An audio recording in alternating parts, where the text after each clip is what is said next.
Mic test 1 2. Audio mic test 1 2 1 2 1 2. Wireless mic test 1 2.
Okay, good morning, folks. This is the Planning, Housing, and Economic Development Committee.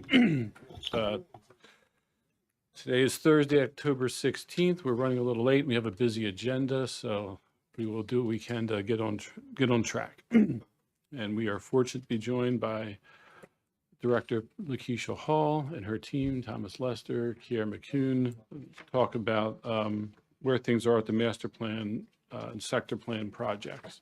Kind of give everybody, the council, an overview so we understand, because as usual, the council wants more plans done more quickly, and I know that Director Hall is doing what she can with the resources she has. So with that, we have a presentation. Ms. Hightower, do you have anything to orient us? No, sir, I do not. I would like to launch into the briefing if possible, please. Yes. Thank you. Good morning.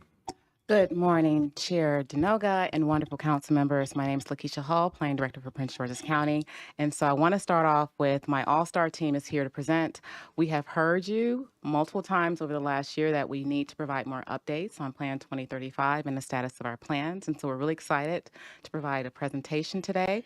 We'll provide some other presentations over the next few months on other items for Plan 2035, but I'm really excited to turn over my team to start the presentation. Thank you.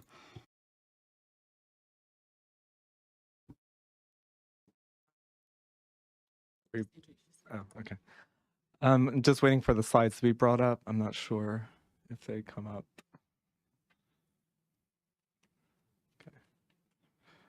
Okay. There we go. Thank you, Chair and members of the PHED Committee. I'm Thomas Lester, the project manager in the Master Plans and Studies section of the Community Planning Division, and I'll be walking you through the project update for the Master Sector Plan Evaluation Project. Joining me today is also Kiera McCune, project facilitator. Okay. So the Master Plan Evaluation Project is a consultant-led planning division, community planning division initiative to revamp our monitoring and evaluation program of the county's comprehensive area plans. This includes the master, sector, and transit district development plans. The planning department officially kicked off the project on November 11th. The goals and the objectives of the project are multifaceted. The first goal is to evaluate how much of each of the 36 out of 38 active plans have been implemented since each plan's adoption by the District Council. The 2006 West Hyattsville TDDP was excluded because it is currently being replaced by the ongoing West Hyattsville Queens Chapel Sector Plan, and the 2004 Morgan Boulevard and Largo Town Center Master Sector Plan, or Metro Sector Plan, was excluded because nearly all the plan has been replaced and there's very few recommendations. And then lastly, we're being proactive in our planning efforts by identifying which plans should be amended or replaced in the future. This table outlines some of the key deliverables associated with the project and their status. First, the project report outline and the template are complete and were finalized back in June. Using that template, the consultant has prepared 36 plan progress reports with draft versions for staff review provided on September 22nd. These drafts are currently being finalized. Lastly, a summary report is expected to be ready in November of this year that outlines all the major findings in terms of what plans are recommended for amendment or replacement. This report will then be presented to the decision makers, including the PHED committee, sometime next year. Now let us take a closer look at each deliverable. The progress report outline is designed to provide a clear and visually engaging summary of each plan's implementation status. The images on the slide are from the template and meant to illustrate what actual reports will look like. But this is just an example. This first page provides a high-level overview of the plan, including the name, the date it was approved, and when the progress report was prepared. It includes a general map of the current plan boundary and an image of the plan cover. The summary text offers a snapshot of major milestones or challenges, and the bullet points highlight 2 to 3 key actions that have been completed towards the plan's vision. To the right, you'll see a breakdown of the implementation status of all recommendations in the plan. Basically, what percentage is complete, ongoing, not started, and so on. This pie chart is then generated from an internal dashboard. Finally, the most important piece, there's a recommendation for the future of the plan, whether it needs a minor or major plan amendment, a full replacement, or simply another review in 6 years or less.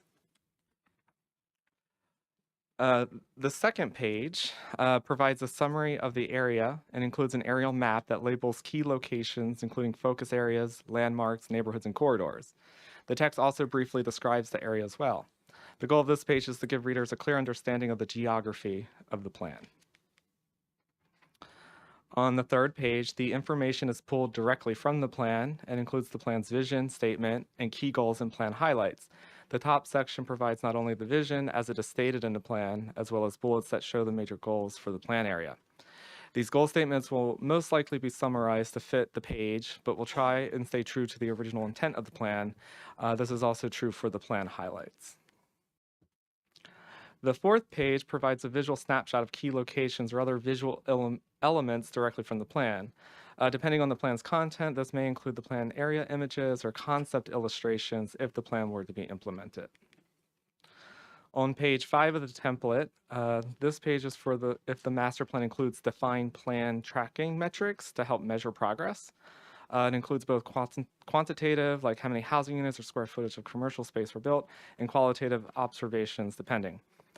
If the plan didn't define measurable outcomes, which most plans do not, except for our newer plans, this page will be omitted. On page 6, this is one of the most data-rich pages in the report. It provides population, housing, and employment data from the time that the plan was approved to what exists now. It also shows how land use and zoning have shifted over time. This just helps us see where we are in the plan in terms of aligning with the plan's goals. On page 7, this presents a table of development projects within the plan area. It lists major residential, flex retail, institutional, and industrial projects, both those that are completed or recently completed and those that are currently in the pipeline. Each project is tied to a map number that links it to the next page. This table is based on the county's pipeline data and also our, our new development database, DARTS, that used to be DAMS. On page, so this is the map that goes along with the development page. So each of the points on this map is linked to a number in the table that provides some of the additional information on that project, or it shows you the geographic distribution. On the 9th page, the report takes a closer look at the implementation of the plan's recommended actions. Just like on the cover, you'll see a breakdown by percentage of how many actions are complete. 2 text boxes summarize key projects that are planned or funded and notable projects that have already been completed.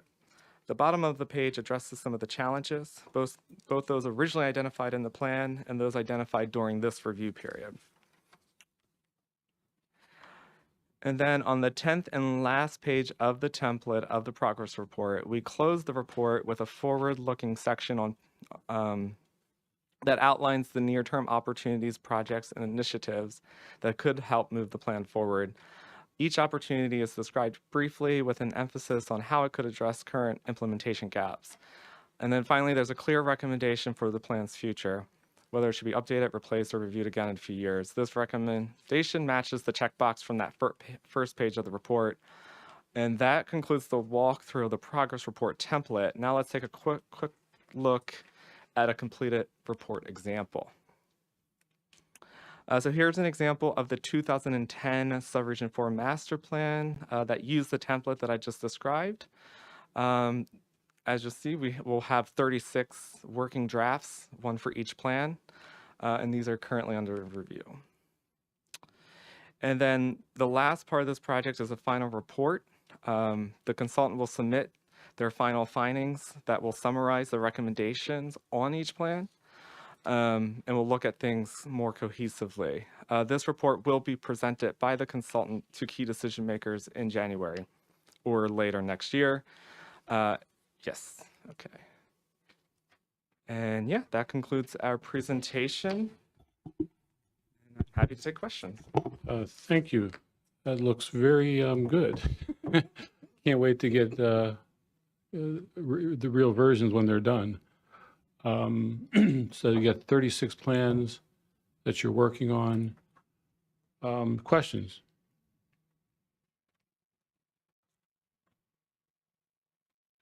I had a question, I can't remember what it is. Yeah, Mr. Hawkins.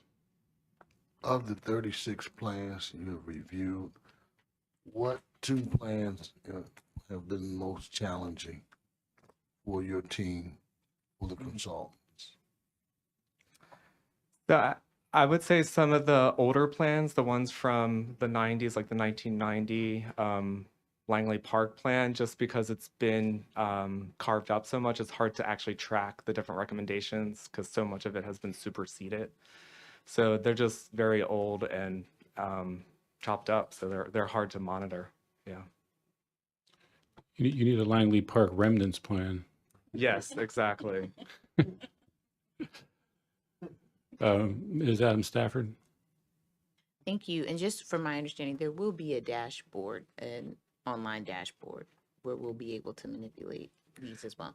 So thank you for that question. So on the last page, the quick case Right. study gives you example of the report. What we'll provide to all the councilmanic districts is actually a printed report that shows all of this information. So we just wanted you to see the template of how the report is being put together, any feedback you want us to consider. So the tracking mechanism will be internal as the staff is entering the information. To make sure that we're in compliance with state law, but we'll provide all of the council members with their report with their respective master plans. I think and correct me if I'm wrong, what council members are also looking for is just to see in real time the status of the completion of the 36 reports. So would that be a part of the dashboard that you're looking at internally? Could that be included in the councilmanic report? So I'll turn it over to Tom just to explain exactly. So this report is going to be completed one time in compliance to state law. Is that correct, Mr. Lester? Yeah, so once we do this first push of 36 reports, the plan moving forward is to start on schedule for each plan again. So some plans will get a review next year, some will get a plan on their or a new report on their anniversary, their 6-year anniversary. So is there a way for us to see sort of the status of those plans, just even if it's just a printout of when they will begin, kind of like a Gantt chart or something that we can look at to know? So we do already have something Right. along those lines, like a spreadsheet, but what we can do, we also have a map. So to your point, after we get all the 36 reports printed and presented to council, hopefully in January, then we can follow up with an updated tracking sheet with the map. And then we want to get input to see how we can prioritize that over the next few years. We already are working on some very key updates, Subregion 1, Subregions 5 and 6, Westphalia. So we want to make sure as we're going through this list, we're being very strategic in how we're prioritizing the other updates. And so there could be some plans if councilmanic districts want us to proceed in FY27 and say, out of these reports, we want you to prioritize 6 for FY27, FY28. That's the conversation we want to start having with council members. Sure, Mr. Hawkins. Anything, Mr. Olson? Mr. Hawkins and then Mr. I would Go yield ahead, since Mr. Hawkins. It's I okay. I will yield. Okay. Chair said go. You said the conversations you're looking forward to having.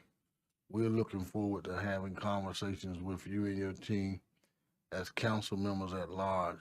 You know, the single member districts, they have deference, but just to appreciate the work you've done in those 36 plans, you all should be considering how you plan to talk with that large council members to ensure that we appreciate the work that has occurred.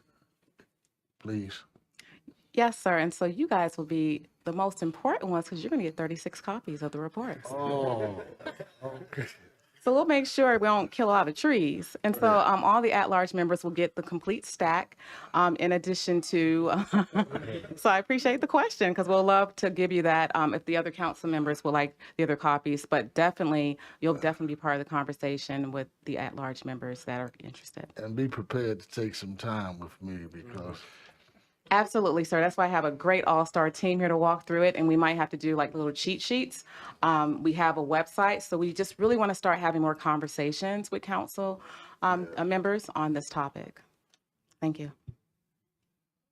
Mr. Hawkins, that will teach you. Mr. Olson? Thank you. I appreciate the work that you've done and that you're going to be doing, more importantly. And yeah, I would just say I would like to meet when we have this, when you have a little further along to look at, all the plans in District 3. I guess that may be December or maybe January sometime, but I'm definitely eager to see that. We have a lot of plans and we have a lot that we have updated, but it's now been some time. So would love to sit down with you all. Excellent. And we're excited because we're also in a hiring blitz. And so these wonderful gentlemen here are moving quickly and helping us bring in more community planners. And so we're also making sure we're leaning ourselves up to move forward with other important initiatives with this team. But definitely looking forward to the conversation. And if I could add, I just want to also remind that these are not reports just to see if a plan needs to be updated or amended. It's also a tool for council members to use to identify maybe where an implementation agency has not done their part in implementing your plan. And that's what we're tracking. We're tracking which portions of plans haven't been implemented. And the report also talks about what needs to be implemented, where we should prioritize certain strategies in the plan to get to the vision of the plan. So it's also a tool not just for saying we need to update it, but it's a tool for you to figure out which strategies within the plan need to be implemented. A couple questions. So the 36 plans, how many are in progress right now, some type of update?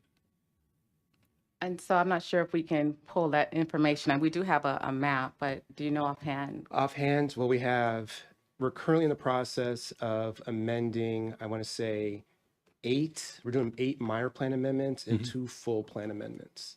So we have, actually it's 3 full plan amendments with West Hyattsville, Port Towns, and Central Avenue Blue Line. And along, we're also concurrently tracking with 8 minor plan amendments, 7 minor plan amendments and 1 major plan amendment.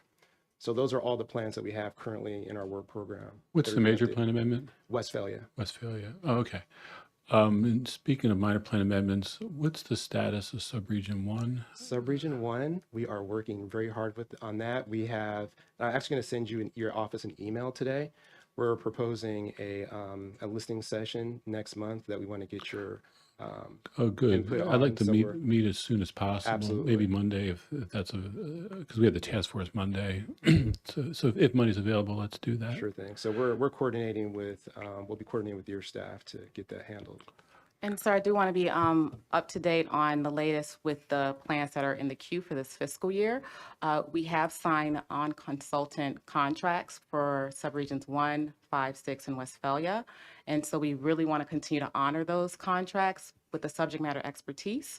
And so our goal is to continue to make sure we have that resources in place throughout the duration of subregion 1 and the other plans. Great. Thank you. One other thing related, I've had complaints about darts, user friendliness, and as someone who's tried to use it, I've not found it very friendly. So I think there's an online tutorial which I've not had time to delve into, so that might be my own fault. But I've just heard complaints from constituents that darts doesn't give them the information that they want.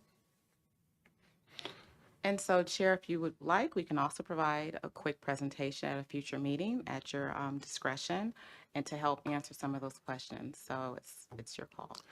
All right. I just wanted to give you the feedback. And perhaps the tutorial, people just need to review it.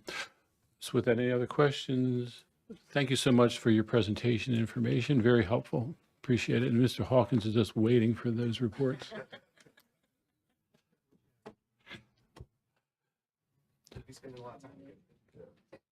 So Ms. Hightower, what is next on our agenda?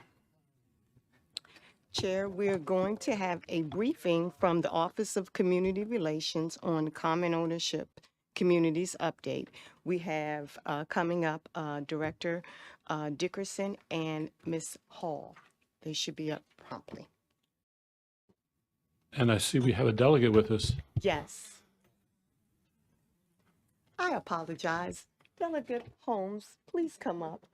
Please, please.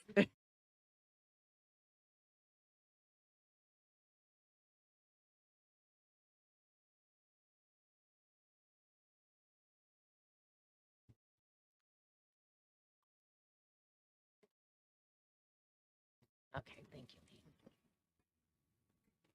We're going to start with Director Dickerson, and she will defer to her staff. Or, no, I apologize. Maybe Delegate Holmes would like to say something first before Director Dickerson speaks. Thank you, Chair. Good morning, Delegate. Sorry about that. Push the button. How is everyone this morning? Great, great. I first off want to thank you for the opportunity to be here this morning. I'm sure that all of you by now recognize how important this subject matter is to me and how it's been an importance to me for at least a decade and a half now as chair of housing and real property within the Maryland General Assembly. This is something that is specific to the subcommittee that I am chair of. And with that, Councilman Denoga, I would appreciate it if you would start with the others down the line, and then I will come back and add some information to it at a later point. Okay, thank you, Delegate. Sure. And welcome, Ms. Dickerson. So we had you in for a briefing because there's this, a year or two ago, we had some law changes. There wasn't funding. Now we have a new county executive. So just wanted to make sure the count. And we have funding. So at least some funding. Added funding in the budget. Yeah, so it's in part because Ms. Uriata has her resolution. Thought it'd be a good idea to get a briefing on, I know you, the new leadership has not had a lot of time, so we gave a few weeks and I appreciate it. hope you caught your breath, but it seems like it's a good idea to match these two items up and let the council members know how things are progressing in terms of improving the ability of the common ownership folks. So with that, go ahead. Thank you so much, sir. Good morning, members of the Planning, Housing, and Economic Development Committee. Committee Chair, Councilmember Denoga, Vice Chair, Councilmember Oriata, and committee members, Council Members Olson, Hawkins, and Adam Stanford. I am Chanel Dickerson, the newly appointed Acting Director of the Office of Community Relations as of June the 23rd, 2025.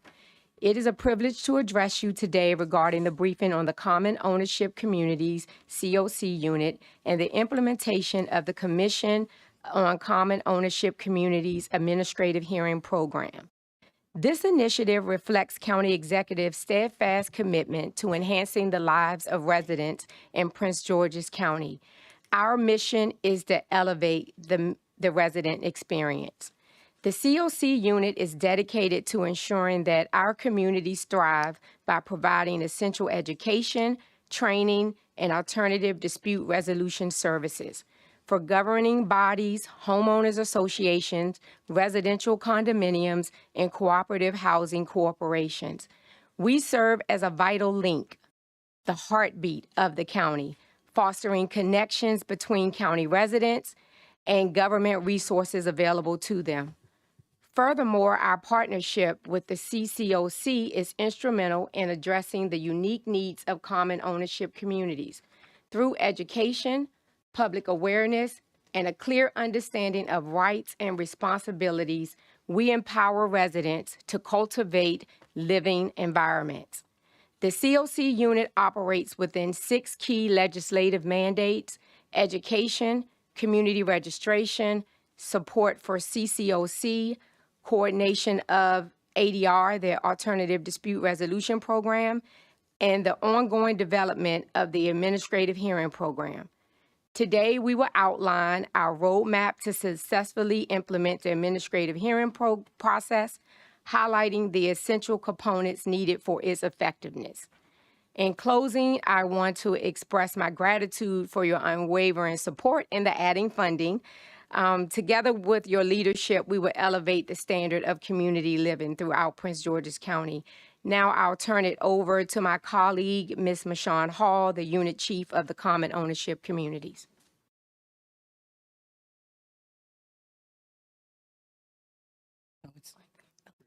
Okay. Good morning, everyone. Council Chair Denoga, Madam Vice Chair Oriata, Councilmember Adam Stafford, Councilmember Hawkins, Councilmember Olson, and I'd also like to acknowledge Councilmember Watson today. Thank you for giving me the opportunity to speak with you today on the implementation of the administrative hearing process. So the Office of Community Relations, we ensure that our county residents connect with government resources, agencies, as well as personnel. And our responsibility is to serve as a bridge between the government and its people. The Common Ownership Communities Unit, we are charged with assisting governing bodies with education, training, and alternative dispute resolution in matters relating to their community operations. What is a common ownership community? A common ownership community is identified as a residential condominium, a homeowner association, which is typically a townhome or a single-family home community, as well as a cooperative housing corporation. Civic associations are not included. Our Commission on Common Ownership Communities is to ensure, was created to ensure the proper establishment and operation of common ownership communities to promote education, public awareness, and association membership of the rights and responsibilities and obligations of living in a common ownership community. Recent legislation expands the Commission and provides for certain powers to hold administrative hearings. So our mission is to engage, educate, and elevate our common ownership community residents. We engage with our residents to strengthen and support our communities. We educate our communities to foster stronger neighborhoods through collaboration, fairness. And then we elevate our residents and our boards and associations to resolve issues effectively. So here are our program pillars. We have our main mandate is education. That was what the office was initially established for. And so we have our Advantage online training program that's available to our community residents. It's a no-cost training available in English as well as in Spanish, and it covers the basics of common ownership. We also provide live trainings to our community boards at no charge. Our second pillar is our community association registration. I will go into that in a later slide. Our alternative dispute resolution program, our Commission on Common Ownership Communities, and our administrative hearings. Next slide. So our Advantage online training program, that's a virtual learning tool for board members, residents, and managers. It provides tools for governance, budgeting, and conflict resolution, and it promotes compliance with laws as well as best practices. Next slide. Our community association registration. So this is a centralized system for registering association. It enhances accountability and transparency, and it ensures that the county has accurate records for outreach and support. There has been recent legislation passed by the state that have changed the way that our registration process will be conducted. Prior to October 1st, in the prior years, the management entities that manage the communities were required to register. And so our last registration period, we had about 55 management companies that constituted over 800 communities. With the new legislation, each community must register individually. And so this allows us to collect the data that we need. We have recreated our registration form, and we are asking for information such as, are you affiliated with a parent company to encourage transparency amongst boards? We are asking what district that the property is located in, so that we'll be able to provide a listing of management companies per district. We're also asking for insurance information to make sure that that particular community has fidelity coverage, We are asking, do they have a reserve study? Because that's important. We get a lot of calls and concerns regarding reserve studies. So this new legislation gives us an opportunity to collect the data that we need so that we can help our residents in a better way. Alternative dispute resolution. That is a neutral and cost-effective process to resolve conflicts. It promotes harmony between homeowners, boards, and management, and it reduces the need for litigation. So alternative dispute resolution is tricky because it requires the participation of both parties. If both parties don't agree to participate in alternative dispute resolution, then it does not happen. I would say that 99% of the time, when we send the package to the respondent, they do not want to have, they don't want to mediate. And so, but we still offer that in our office. We have 2 certified mediators available. Our Commission on Common Ownership Communities. New legislation expands the commission and provides for certain powers to rule in the administrative hearing process. Currently, our commission has 9 voting members. The new legislation expands the commission to 15 voting members. So for the residential membership, it's going to increase from 5 to 8 residential members, and professional members will increase from 4 to 7 members, excuse me. Our administrative hearings. So administrative hearings, it's a formal hearings process to address unresolved disputes. It provides impartial, legally sound decisions, and it ensures fairness and compliance with county regulations. So here is our administrative hearing program implementation roadmap.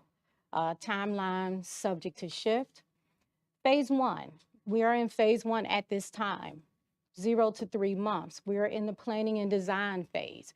In this phase, we are researching best practices. And what we're doing is actually meeting with those other boards and commissions who are already holding administrative hearings to get the best practices.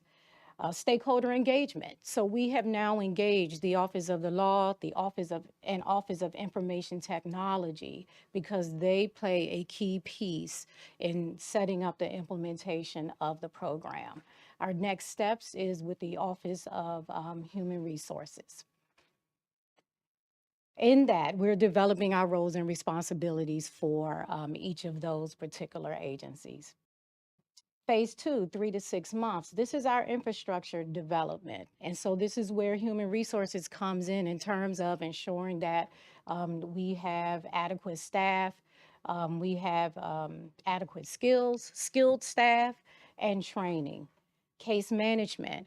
Office of the Information Technology is currently working to see what is the best case management system for us to use. I heard earlier there was a verbiage about just having access as well as making a system user-friendly. So we want to make sure that the system that we have in place is able to handle the caseload that we foresee coming, as well as easily accessible for the staff. And then we have document management. This is where the Office of the Law comes in terms of assisting us in developing our legal templates that will be used in the administrative process. Phase 3, pilot and rollout. So we would like to conduct a pilot in select communities. In that, we could certainly choose a particular district, say District 5, and we could do the pilot rollout in that district. District 5 and District 6. We welcome that. So we could roll out the pilot in our selected districts. In that pilot, we would hold listening sessions in the northern, central, and southern portions of the county, because we do want the residents to know what is the administrative hearing process. I think that's very important. In that, we will collect data as well as feedback, just to continue to refine our procedures and our training in the program. Phase 4 is our full implementation and evaluation, where we will expand to all COCs. Our legislation currently requires that we do annual reporting. And then in that, we will have continuous improvement using our SWOT analysis. So who are our stakeholders in this process? We have the Office of the County Executive. As I mentioned earlier, the legislation requires an expansion of the commission. The County Executive Office has already announced vacancies for the commission. And from my understanding, they're currently going through the vetting process to get those additional appointments onto the commission. The Office of Community Relations. So I'd like to thank my staff member here today, Juanetta Boucher, for her assistance and helping me to manage the intake of calls from 800 plus communities. Right now, it's just the two of us. We also engage with our community members in terms of attending our community meetings and as well as community events. So we do that in addition to the 5 pillars that you saw earlier. The Commission on Common Ownership Communities. Once the commission is expanding, the Office of Law is going to assist in terms of training the commissioners to make sure they're trained in the administrative hearing process as well. Then we have the Office of the Law, who is one of our critical components. We are asking for a dedicated staff person from the Office of Law to help assist us, not only in implementation, but just the continuous process, hearing process. The Office of Human Resource, they will help us with our human capital. And then the Office of Information Technology, they will assist the Office of Law, the case management systems, and the training of staff as well. So our success metrics is case resolution time 60 to 90 days. There will be some cases that will be cut and dried that could certainly be resolved within 30 days. Remember, in this process, we still will continue the job that we have now at hand, taking those intake of calls and trying to resolve them before they get to the administrative hearing process. Resident satisfaction and trust, reduce litigation costs. I believe this is one of the reasons the legislation was put in place in the first place. And then equitable access to all residents. Residents need somewhere else to go with their concerns. So next we'll move into our resources needed, and I'll turn it over to Director Dickerson. Thank you. The resources needed to be able to operate effectively and efficiently is additional staff, training, technology, outreach and education, and budget support. And you all mentioned here in reference to the additional budget support. County Executive Aisha Brave-Boyd and her commitment to this initiative increased our staffing by 3. We just closed on 3 positions. We're in the process of the interview phase, and we received about a little over 100 applicants for each position. In reference to technology, I envision the Office of Community Relations having its dedicated OIT person. Just because of the nature of this initiative, we need that support on a daily basis. Also, a dedicated person for the Office of Law.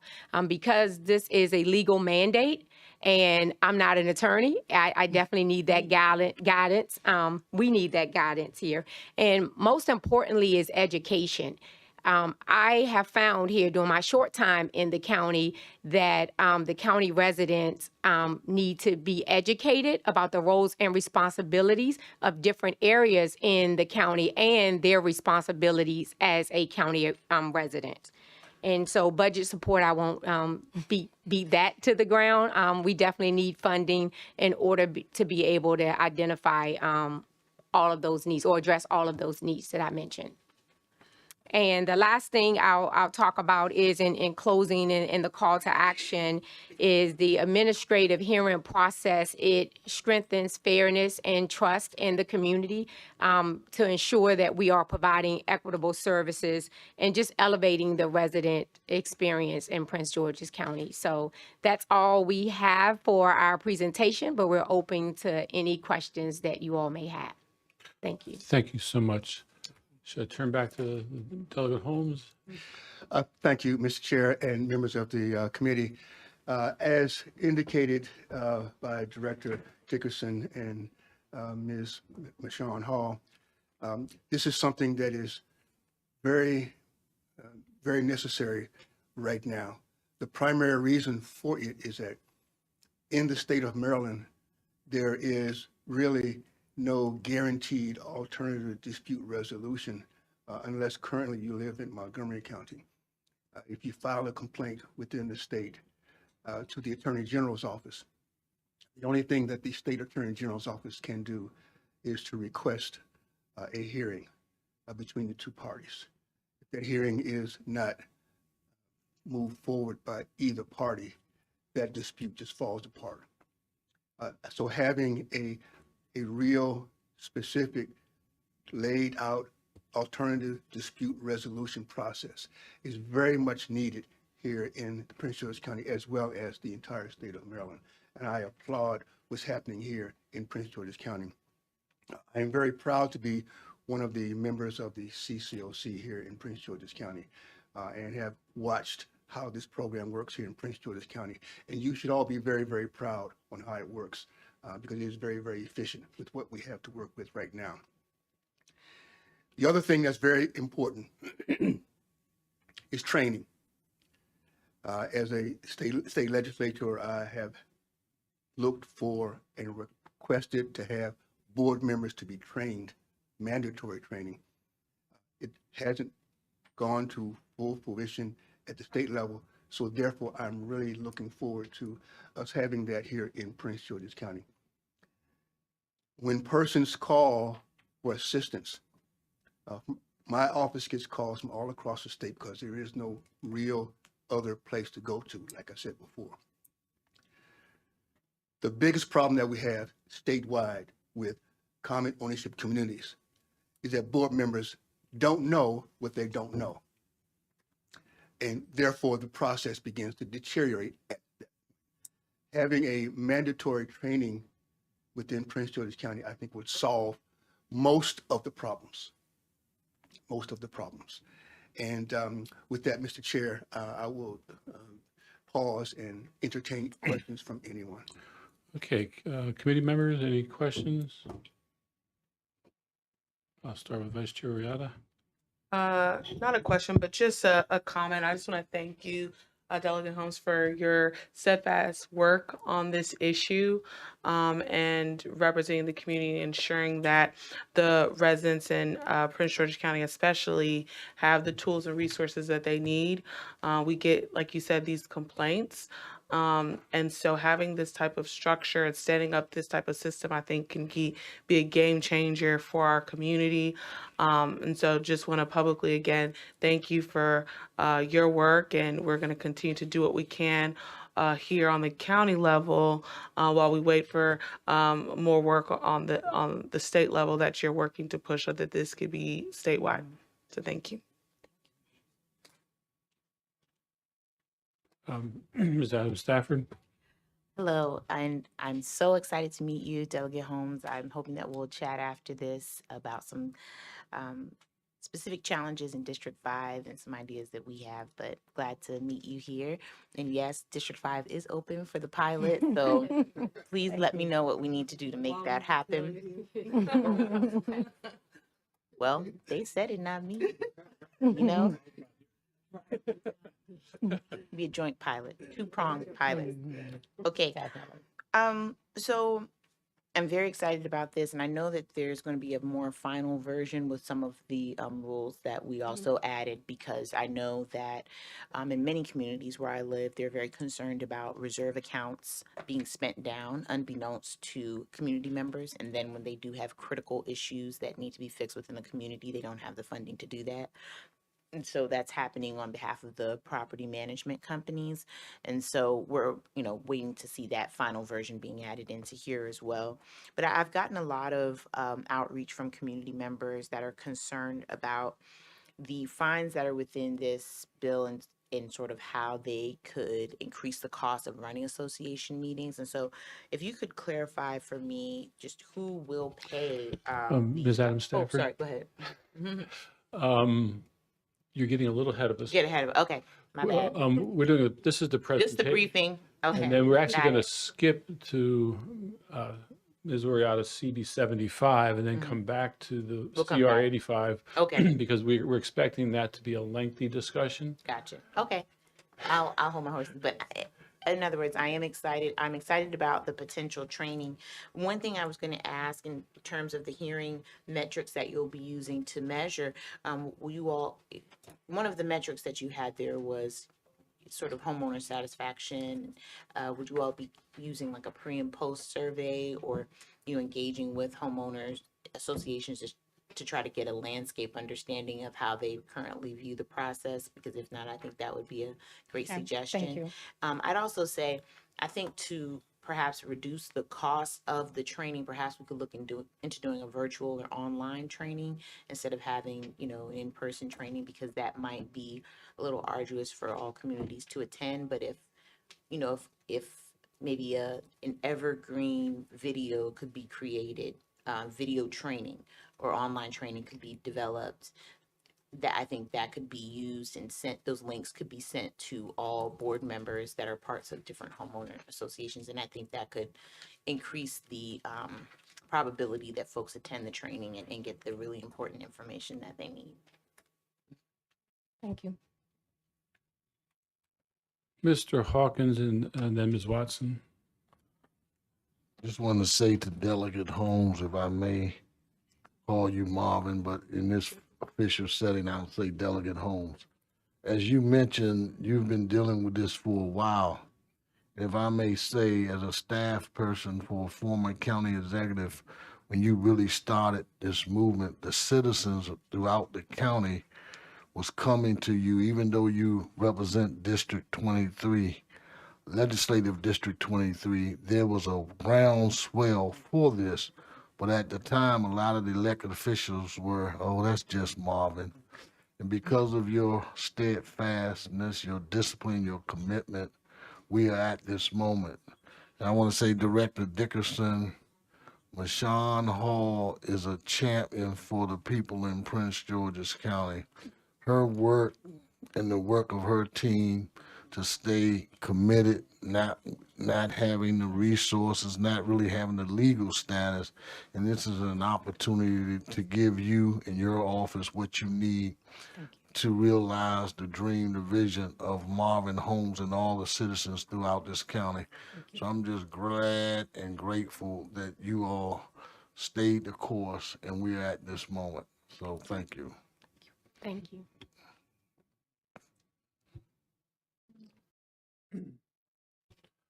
Thank you, Mr. Hawkins. Ms. Watson's questions relate to CR 85. So we will hold them.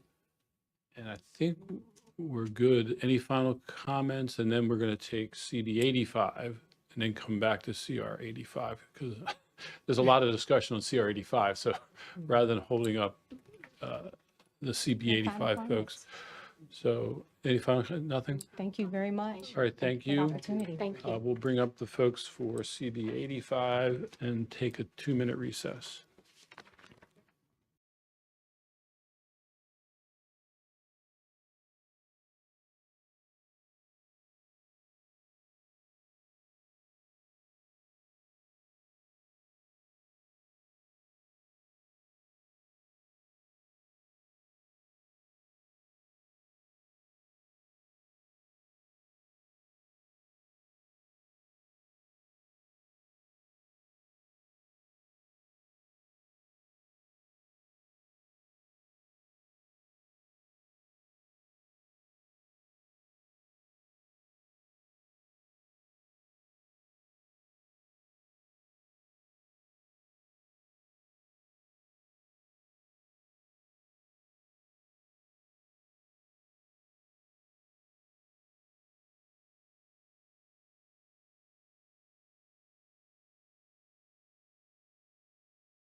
Yes.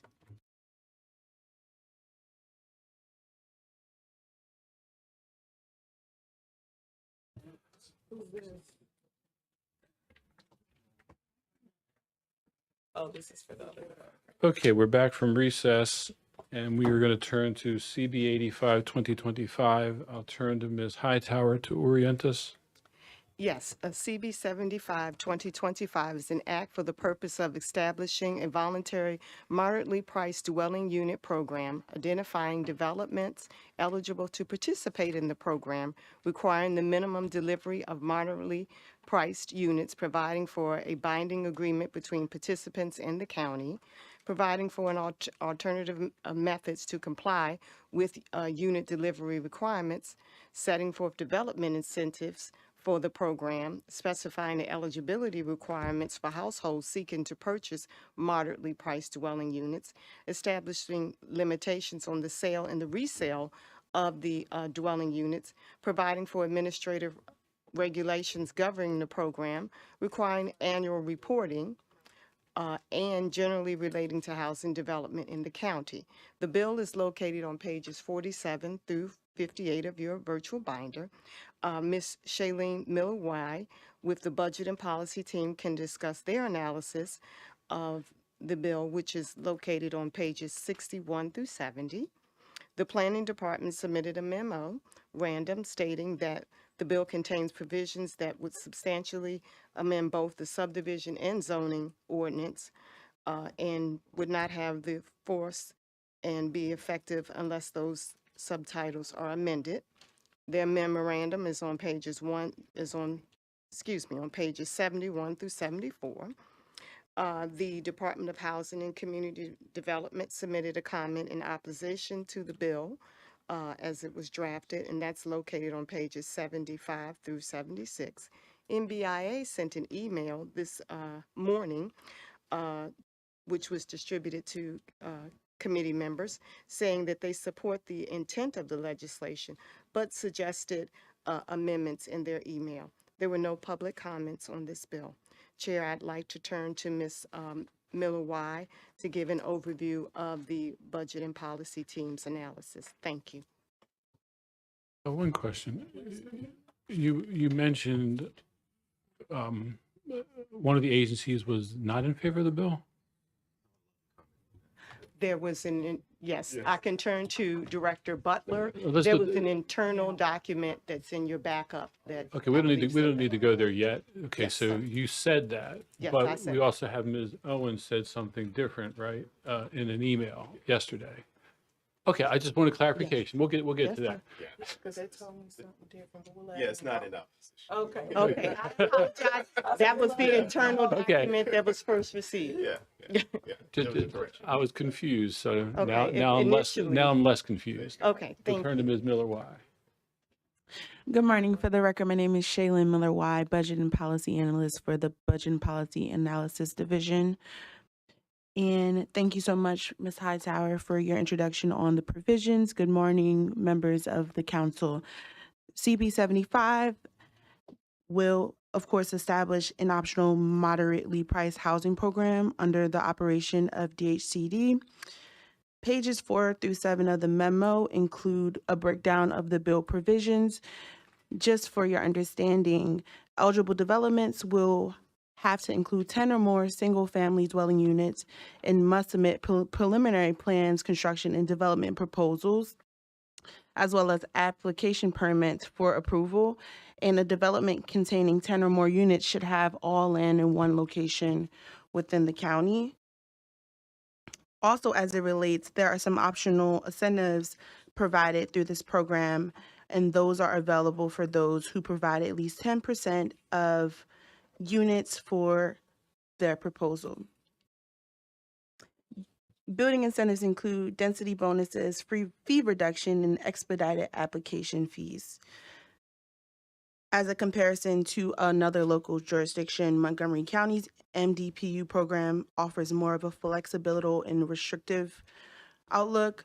For all new developments with 20 or more units, there is 12.5% to 15% of the total number of units in the development that must be in NDPU. CB 75 will have an adverse fiscal impact as it would add a significant administrative responsibility to DHCD to create the program. However, this legislation would require some startup costs as it relates to establishing program rules, which may require a feasibility study. Outside of startup costs, there will likely be a recurring county contribution to cover operating costs from the initial setup. Thank you. Okay, thank you, Ms. Miller-Why. I'll turn to comments from the sponsor. Thank you. As many know, one of the things that have been really important to me is trying to figure out the balance between obviously we want market rate housing, we want to increase the rooftops and the income. We also want to supply the missing middle. And there is an opportunity here, especially when it comes to home ownership. And what would make this, I think, a great program is a lot of times when we talk about affordable housing, it's usually only focused on units that for rent. We haven't really focused on applying the same model to single family home ownership.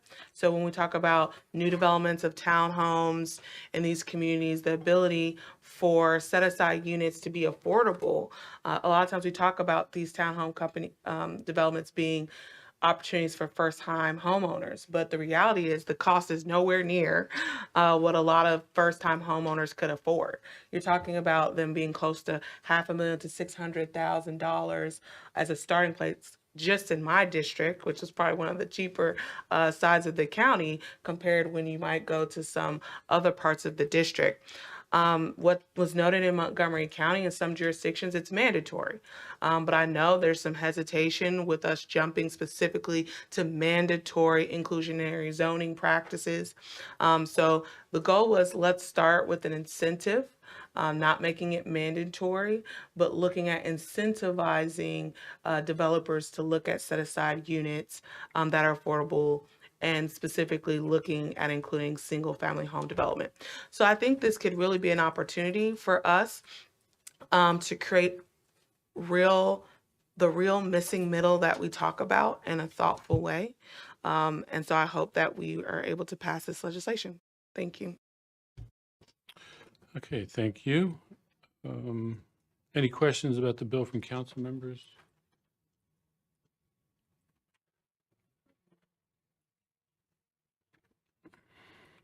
Not seeing any.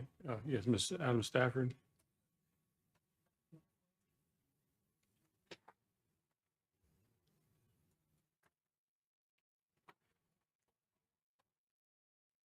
Do you have a question? Oh, okay. In that case, I'll turn to comments from agencies. I'll turn to Ms. Hall.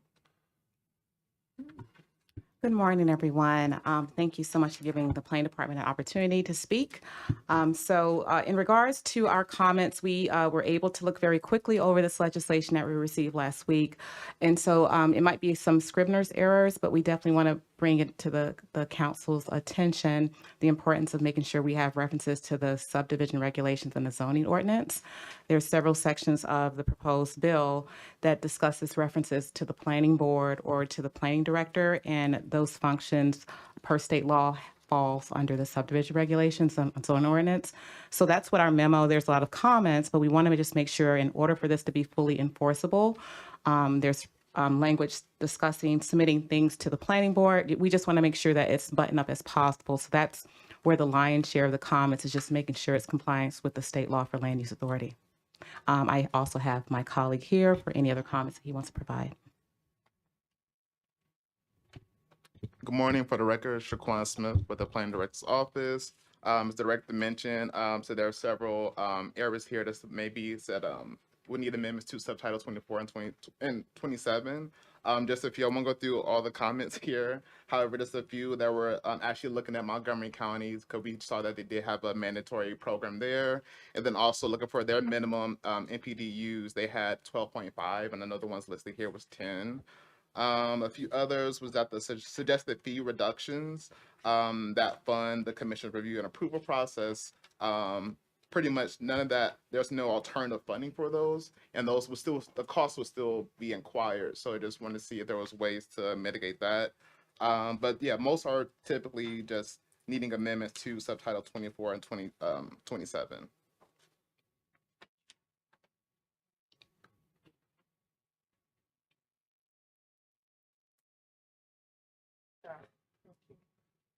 Okay, so looking at your memo,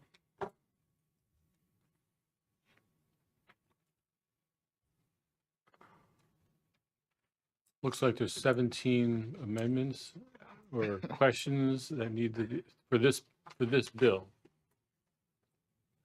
right? Yes, sir. We weren't able to get consultation prior, and so we just wanted to make sure we had this as part of future discussions. If it's at the pleasure of the committee, we can work with the drafter to ensure that the appropriate updates are provided, sir. So the question then, some of the comments go to this bill itself and need for amendments, but some of the comments go to need to amend subtitles 24 and 27. Yes, sir, and we did our best to try to see where we need to reconcile some of the definitions here. We just also want to make sure that they're updated, so it references 37 subareas. We just want to make sure the nomenclatures and the terminology is in alignment with what we typically see in regards to this type of legislation.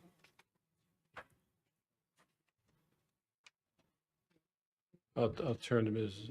Vice Chair Riata. Yeah, anything that's technical in nature, that's not substantive, that just make sure that we're aligned with the same language, I'm comfortable with those amendments.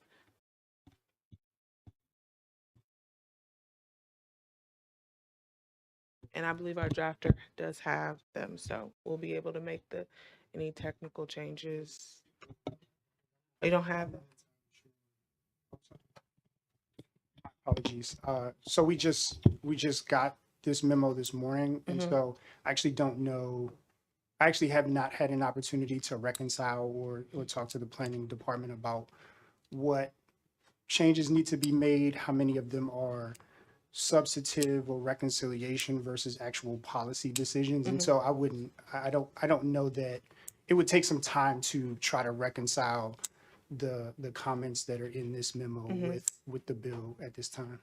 What I would say is, because my goal is obviously from a time perspective to move it out, but what we can do is have the clean draft with all the technical amendments ready before introduction. And we can meet offline if needed to go through what we believe is technical for example, making sure the reference of the names makes sense.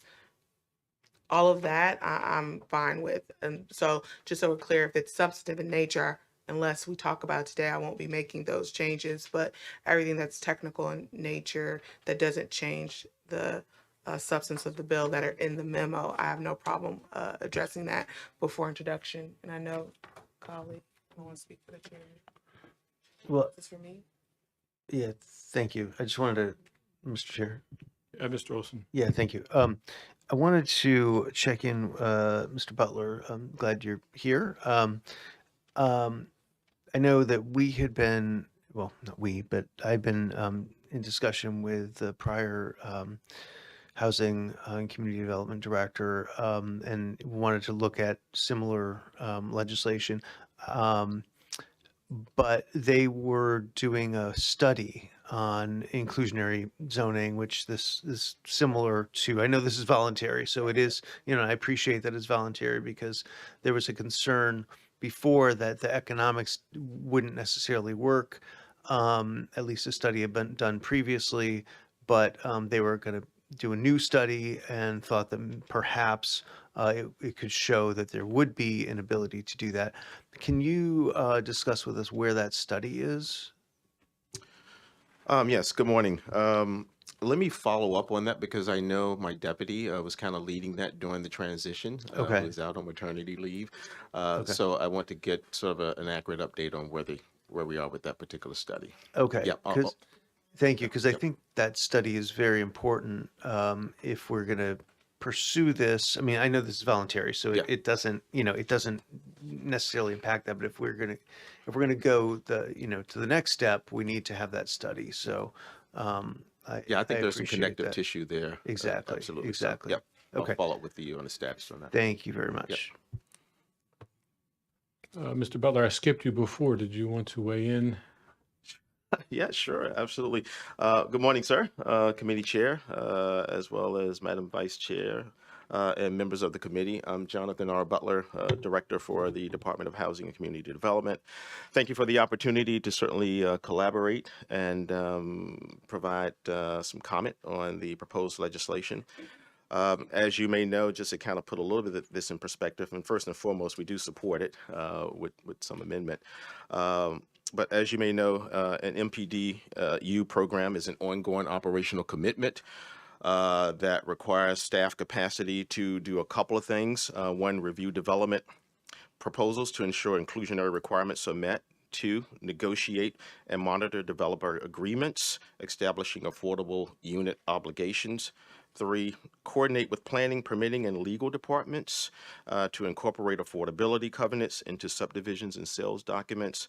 Four, certify eligible home buyers, maintain waiting lists, and oversee marketing efforts to ensure fair access. And five, monitor long-term affordability restrictions and manage resale compliance for decades after the initial sales. Additionally, the program design and operation will require the creation of new systems and processes, particularly including regulatory and legal frameworks for affordability covenants and resale controls, policies for income verification, price setting, and marketing procedures, interagency coordination, protocols between DHCD, Park and Planning, Office of Law, and DPI, and certainly data and compliance tracking infrastructure. So, therefore, to effectively and successfully stand up and operate an MPDU program, at a minimum, DHCD would need the resources to successfully do that. These resources are necessary and will reflect the scale of similar programs in surrounding jurisdictions. So again, thank you for this opportunity to collaborate and comment on this piece of legislation. Appreciate it. Thank you. Do you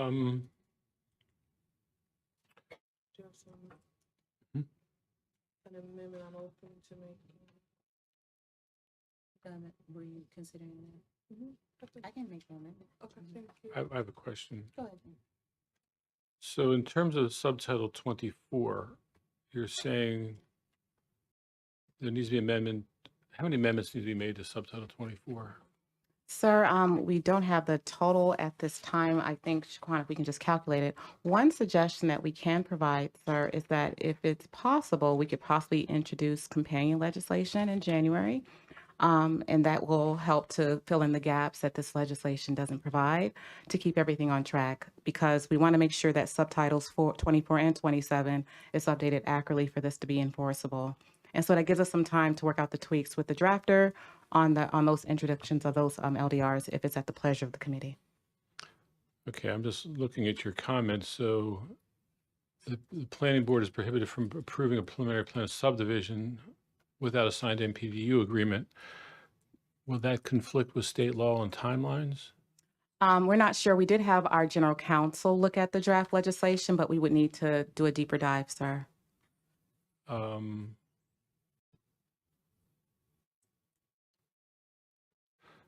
I saw one that jumped out, subtitle 27.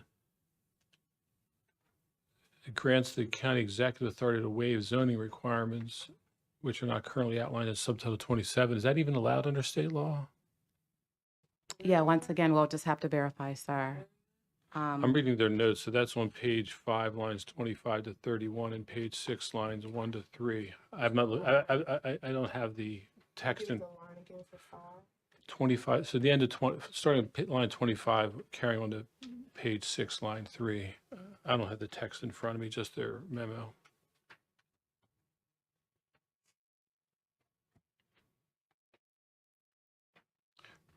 It would seem we would want the planning board to waive that.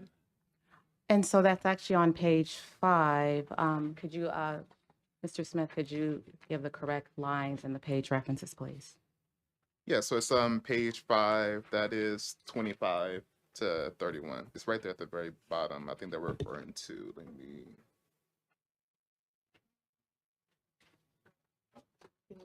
Read the note again that they sent. I just moved from that page. It says there's 26 through 31, page 5. 20, yeah. Here it is. Yeah, I'm reading it. I'm just trying to make sure I'm no, correlating right. what they're saying. to what Oh, I'm reading. I was saying for Tom. Oh, Yeah. okay. Right there. Here it is. Yes, I'm looking at on my Oh, screen okay. now. But I left their notes. Okay. And so for clarification, I think Maybe I'm missing that. there's a part that says pursuant to the procedure set forth in subtitle 27 of the code. I think I was trying to get clarity on what exact procedures were being spoken about there. so for clarification, Vice Chair, it refers to the MPDU process. That agreement is basically saying that you can make some adjustments to development standards that are under subtitle 27. And so that's where we're making that assumption, is that that authority is part of that agreement process. So that's where you can change the different terms and conditions under subtitle 27, based on what we're seeing in the drafting of this bill. But I guess from what I'm reading in the note that Councilmember Denoga read, I'm not following that this is saying that the county executive can just make zoning changes. And It doesn't say that, but I think what they're interpreting is that if the housing community development enters into an agreement and then makes some decisions waiving rules or changing rules, that's effectively the county executive doing it, because it's the executive branch doing it. So there would need to be one of two things: either change subtitle 27 to allow that, which raises the question, in Prince George's County, the council does the zoning, and the planning board has authority. So maybe the point would be to have the planning board involved in this decision rather than the housing community development. Is that kind of part of your point? but it doesn't. I hear what you're saying here, but I'm trying to interpret. I'll just leave it here. I think it's a stretch, their note. But you can move on to the next point that you want to make. I'm not making points, I'm asking questions. Well, Mr. Irving? Next question you want to make.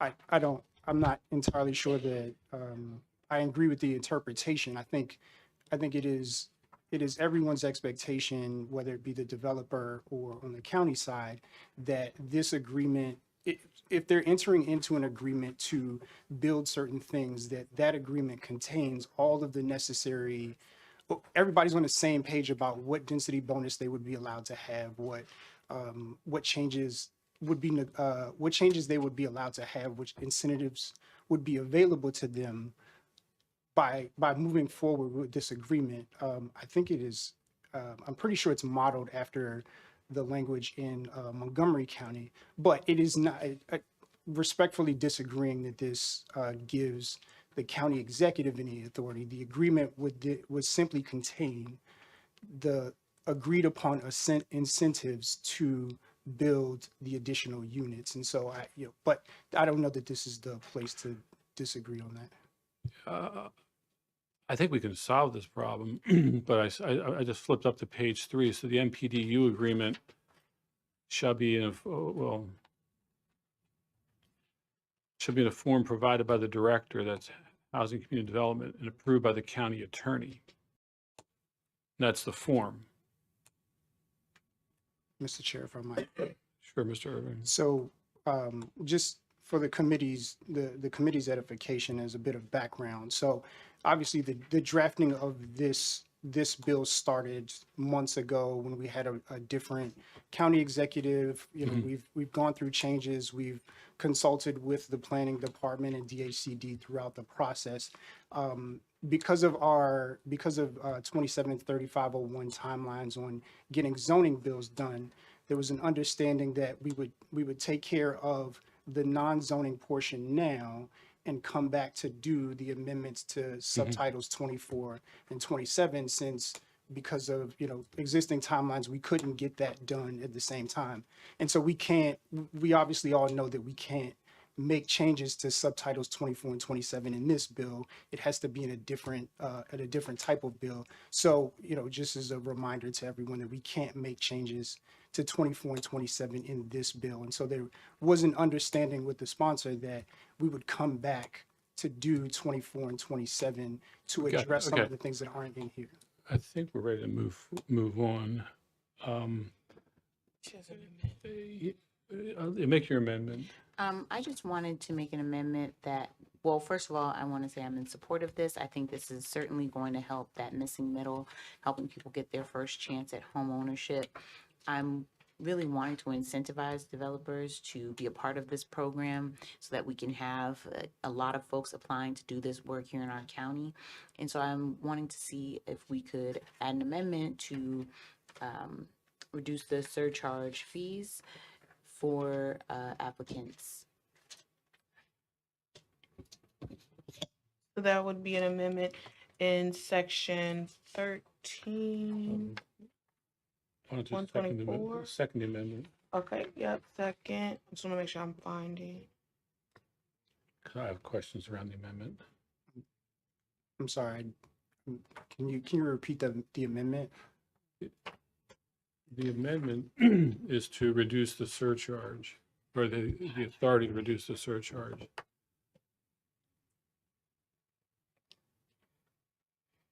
I'm not entirely sure which surcharge fees. That's why I have questions. And are we allowed to reduce the education, school surcharge, or is that set by state law? I know it's set by state law, but were we allowed to reduce it? That I'm not sure. Okay, I think we can reduce the public safety surcharge. Well, I will say that the bill was structured in such a way that the reduction of fees, the expedited permitting would be decided at the regulation phase, so that we didn't try to manage all of that in the bill. Certainly, we can sort of review that and make those updates. But the way it's drafted is to have those conversations and have that laid out in the implementing regulations rather than in the bill.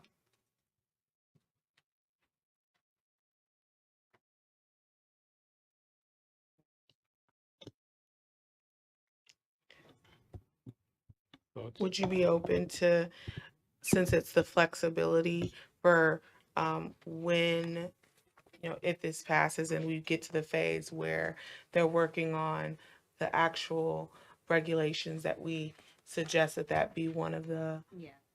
I'm open to that. Thank you. okay. Well, the other question I had about this, is this just reducing the surcharge on the MPDU or on the entire project, all the units? I It's think not a question- I'm sorry. It's a question more for my colleagues. I think that's something we can discuss, what we think makes sense as the best incentive. Okay, Mm-hmm. so the amendment is now to It's consider, off the table, so we'll discuss it. okay, Mhm. so at the moment, we need to have a motion Motion for to move favorable it. recommendation Mhm. with non-substantive amendments identified in the park and planning memo. Yep. So that's your motion, Mhm. Second. and second by Mr. Hawkins. Any further discussion? Seeing none, Madam Clerk, please call the roll. Chair Denoga, Aye. Councilmember Adam Stafford, Aye. Councilmember Hawkins, Madam Clerk, I vote aye. Councilmember Olson, Aye. Vice Chair Oriata. Aye. Motion carries 5-0. Okay, thank you. Moving on. Were we expecting Mr. Burrows to come on CB 48? I texted him.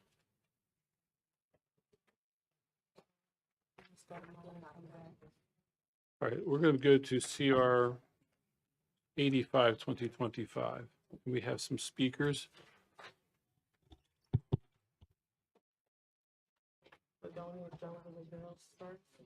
Hmm?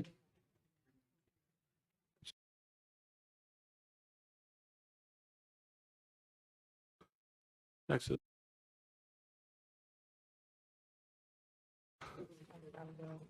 Ms. Hightower?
CR 30, CR 80.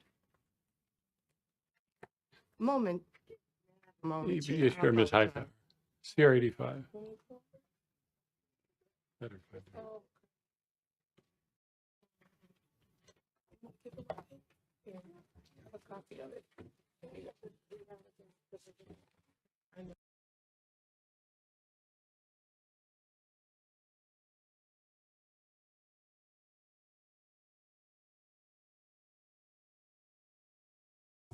C- CR 85 is a resolution for the purpose of the county council putting together the promulgation of rules and regulations governing the implementation and administration of the Common Ownership Communities Program.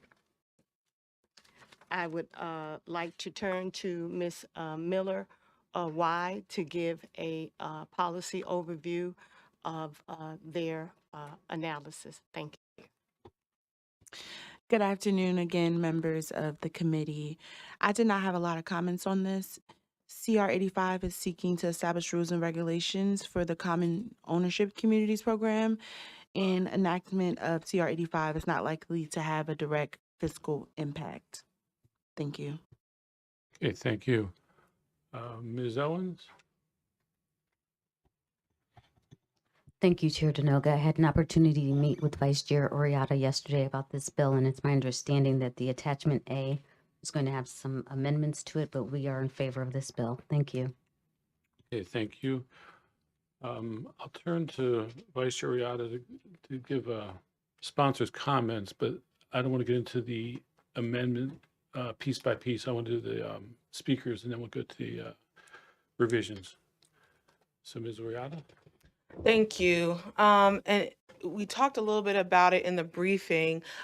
Really, the reason for this resolution is we get a lot of calls from a lot of our residents that are dealing with some major issues with their common ownership communities. We have issues where maybe the property management company is not giving access to key documents to residents. There was an issue specifically in my community where they wanted to charge upwards of $2,000 for copies of contracts that were less than 10 pages. And just things that just made it so difficult for these homeowners to deal with some of these companies. And then we got lots of complaints about transparency, access to information, how often they meet.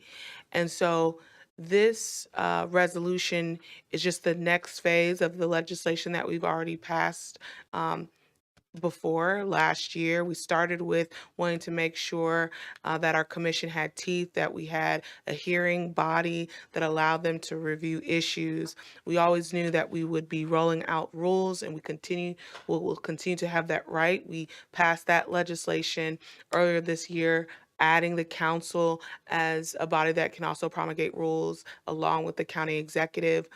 So by all means, this won't be the exhaustive list of rules that we might have, but it's important that we finally start this process so that as they work on their education and getting the members of the hearing committee up and running, that we're not waiting another year before we start laying out these rules and actually just addressing the concerns that are coming from our community. So thank you. Okay, thank you. We'll go to the speakers and then we'll get into the substance. LaShawna Tillman. Pick a chair.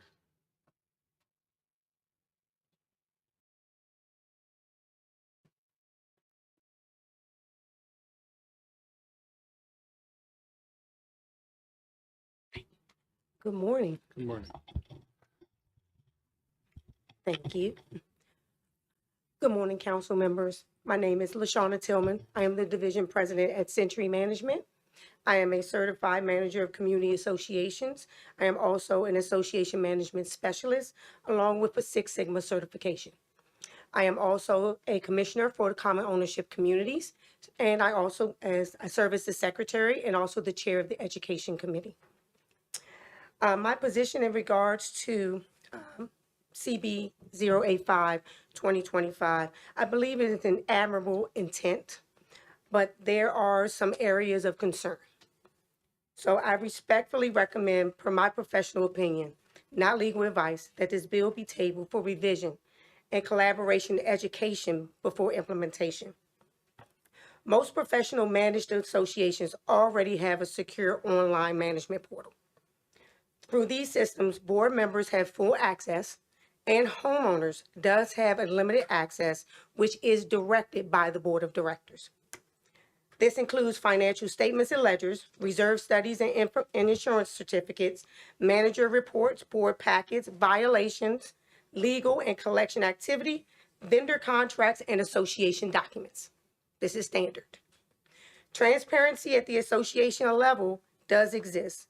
What is missing is a unified standard requiring all management companies to maintain and provide this level of access. Therefore, my professional recommendation, if the county wishes to enhance transparency, it should require that all management companies provide these secure portals to their board of directors and their residents. That provides visibility without duplicating government systems or violating privacy statutes. Every management company and association must register with the county. If true oversight is the goal, per my professional recommendation, the county could create a limited administrative account within each management company's portal. Read-only access to essential governance and compliance records. For self-managed associations, the PG 311 platform could serve as a submission and tracking tool with proper privacy masking and compliance safeguards. This model provides transparency without redundancy. Maryland law and most management agreements establish that management takes direction from the board of directors. Boards dictate the contracts, the budgets, the enforcement priorities. The management company executes those directives, sometimes at professional risk. I can't count how many times I've had to terminate contracts or refuse a directive because it wasn't in the best interest of the community, or it was an illegal action operating outside of state statute. All money is not good money. So, per my non-attorney opinion and professional recommendation, the county should make board training mandatory. Board members control multi-million-dollar budgets, yet have no formal training in fiduciary duty, reserves, or the Maryland Open Meetings Act. Requiring education. Yes, sir. Oh, my apologies. Yep, I can wrap up in most definitely 2 seconds. So my recommendation in regards to moving forward is to come up with a hybrid situation, which will be to table this for 6 months and create a stakeholder work group with the county, the council, the attorney, county attorney, and certified managers, And again, with that hybrid oversight, access to registered management portals, integration of the 311, and mandatory privacy masking, requiring board training and 45-day transition compliance to county code. Thank you. Not the best handwriting here, so I'm going to call up Darren.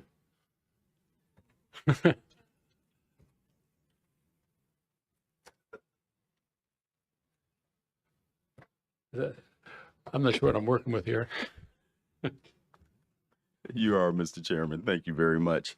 Mr. Chair and Madam Vice Chair and members. Yeah, Darren Swain. Yes.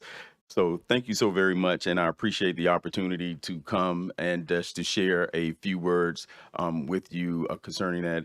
As many of you may know, in my former life, I actually served in the Maryland General Assembly. And it was in that capacity that I had the opportunity to pass some legislation back then that actually affected one of Councilmember Hawkins, your staff members, Mr. Oh my goodness. Okay.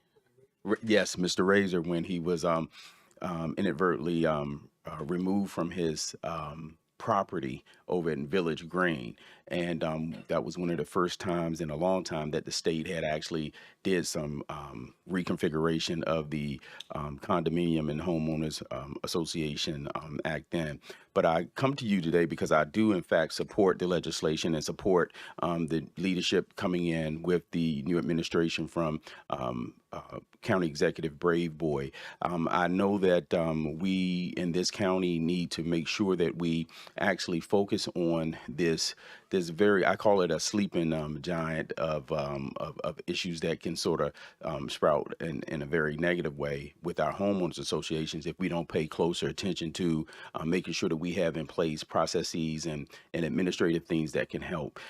As we all know, the homeowners associations, as was mentioned earlier, actually govern over budgets of millions of dollars. And in some instances, these budgets actually go bankrupt and unfunded, that then the county is left to hold in the bag and responsible for the implementation of maintenance of properties and equipment. So one of the things that I think this legislation continues to do is to improve that process of accountability within the HOA and the condo properties here in Prince George's County, but also allows us to do some cutting edge things and putting together processes that would allow us to better have these communities organized and governed so that we can continue to improve the property values here in Prince George's County and have everyone come out in a much more positive way. Okay, thank you very much. Thank you. Not seeing any questions. Cheryl Walker.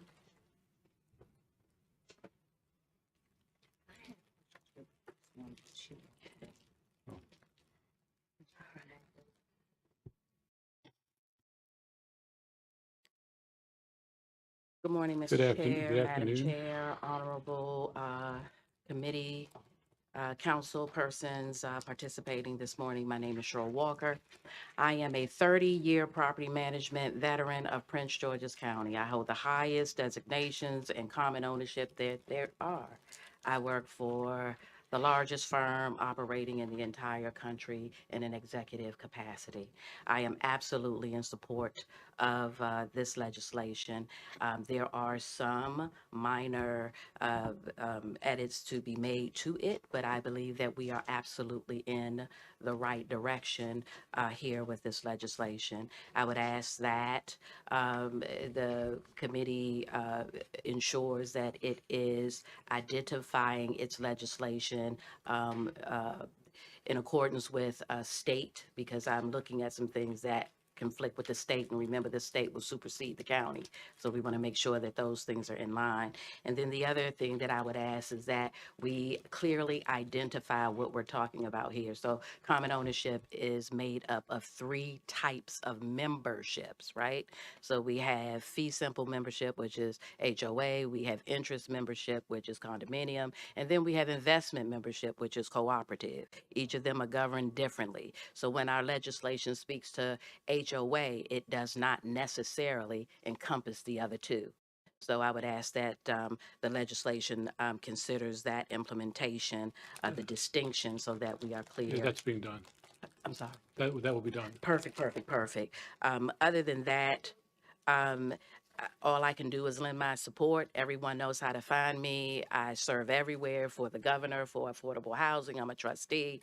I'm here as a consultant for Prince George's County. I serve in Montgomery County, and I serve on the dispute resolution board for Charles County. I am here. I know mostly everyone, and I am just a phone call away. That's all I have. Thank you. Any questions?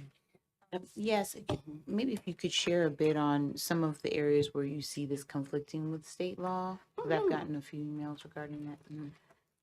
Okay, so I just had one edit here on the resolution itself where it spoke to the real estate process.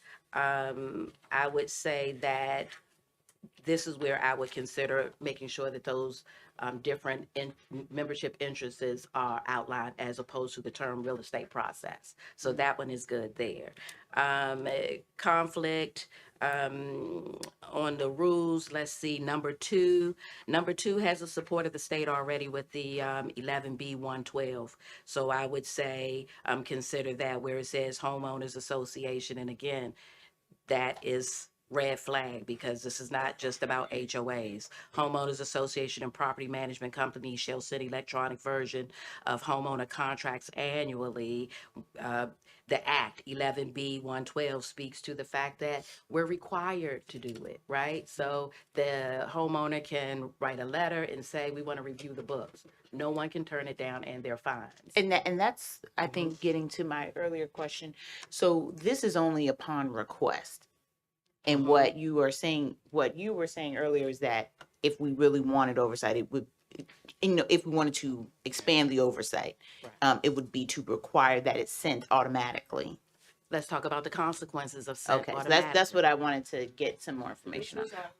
So here is what happens when it's automatic. Someone's going to pay. That's just the reality of it. So you can say it is going to be free. It will never be free, because management is going to make sure that someone is owning the cost of those papers being sent, right? Even if it's electronic, there is an expense because an administrator has to send that down.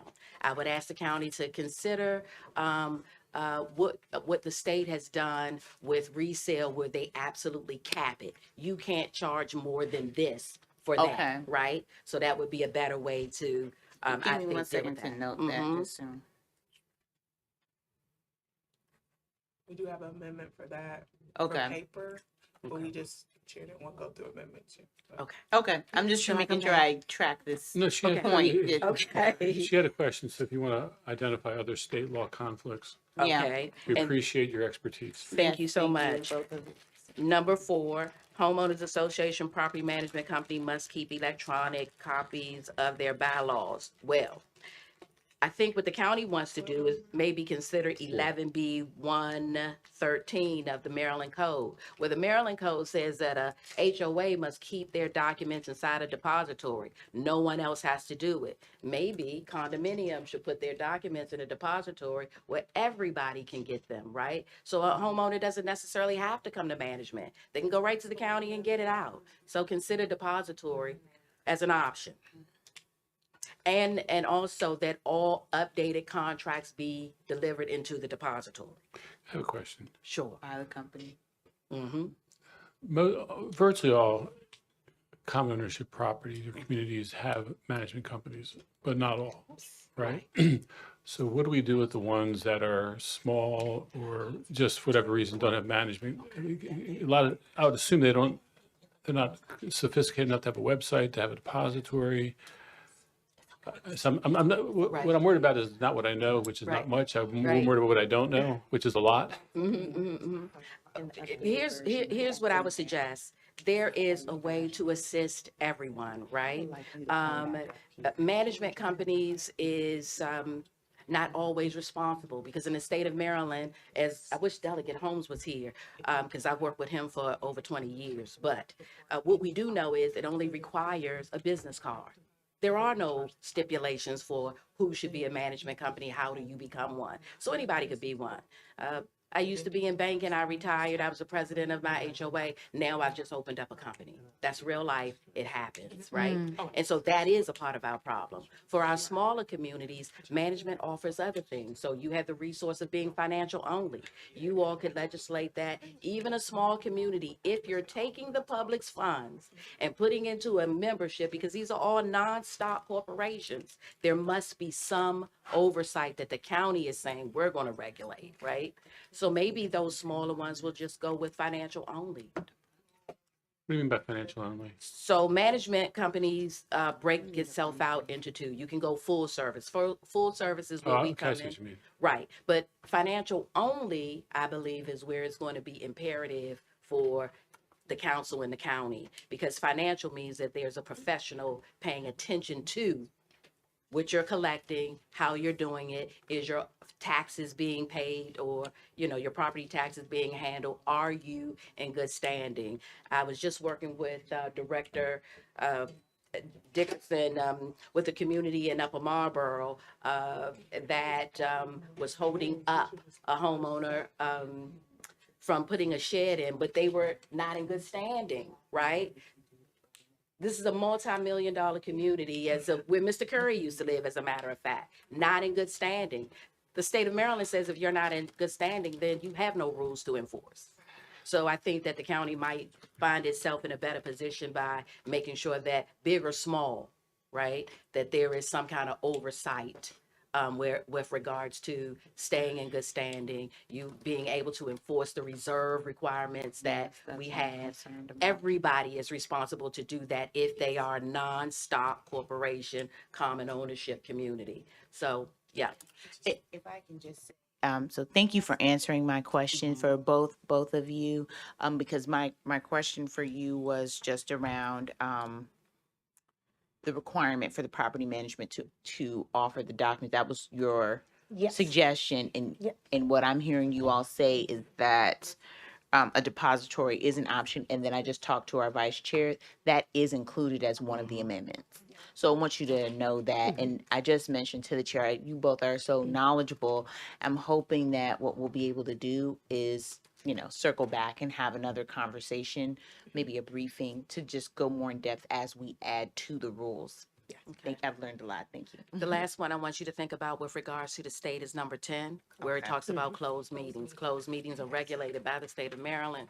There are only 9 opportunities you get to do it, and this would not be one. Okay. Okay. Number 10. Yes. Number 9, I'm sorry. Number 9. I'll hold all the rest of my notes. I met a month ago, so I feel good.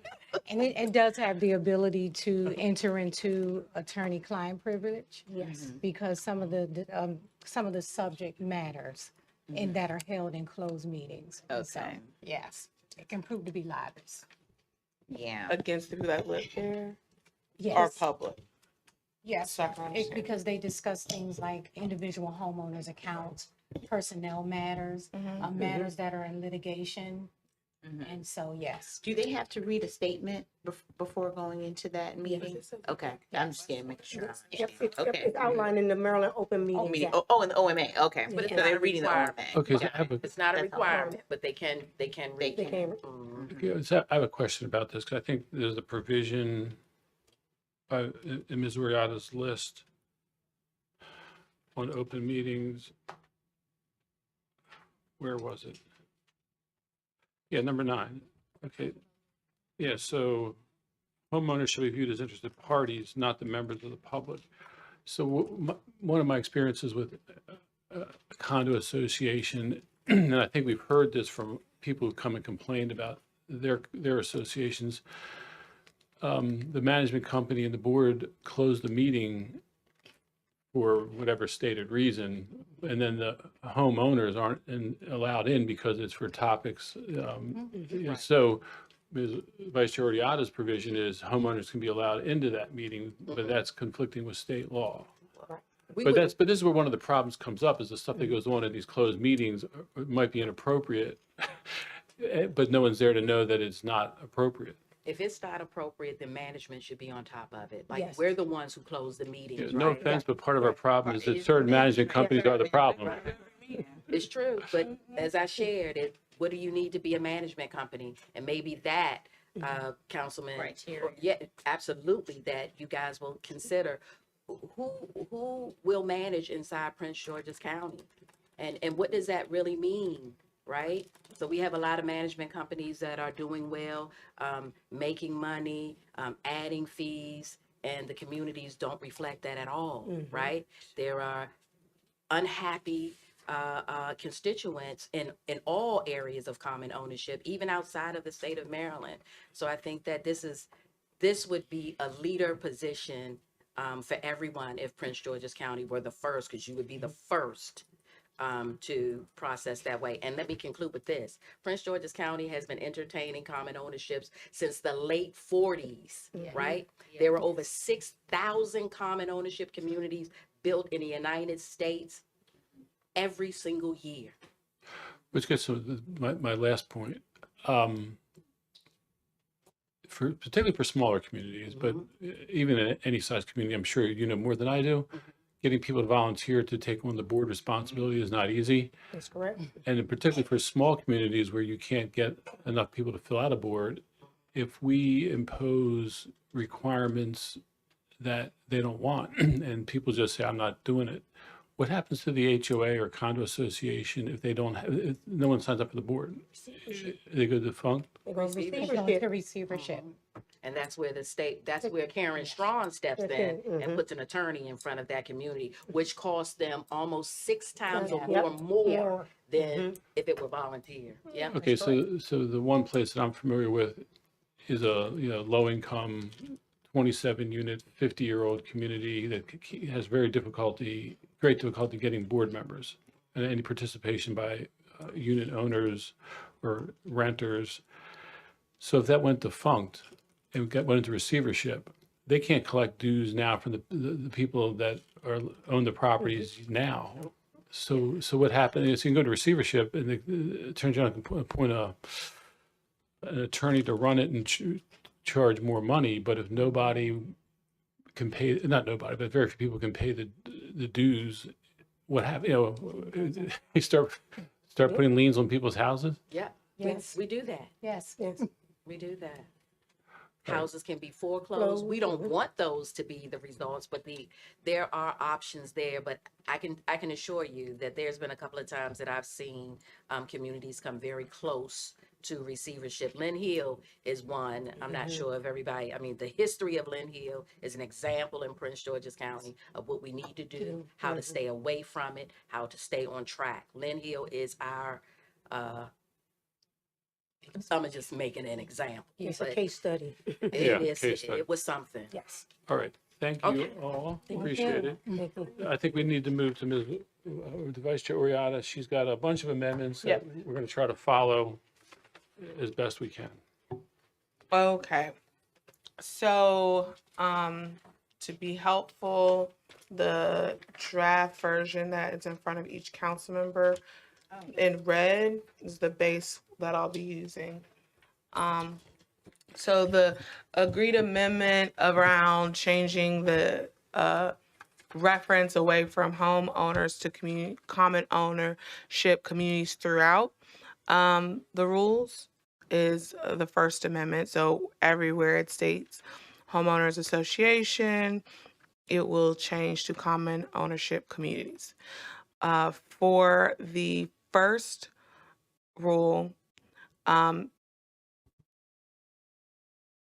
one of the things I'm flexible here because one of the issues brought to the table was about if it's electronic versus paper, which one would a property have to have?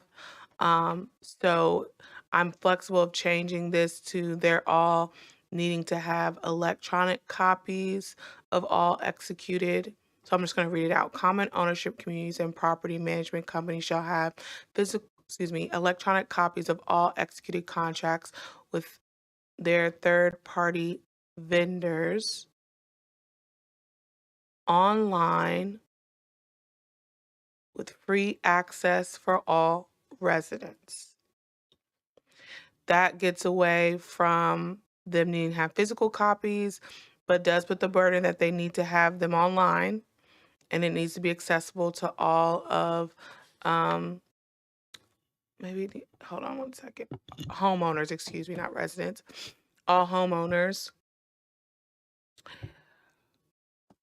Number 2, the same change of common ownership communities and property management companies shall send electronic versions of their contracts entered into by the common ownership community annually on January 1st of each year to owners.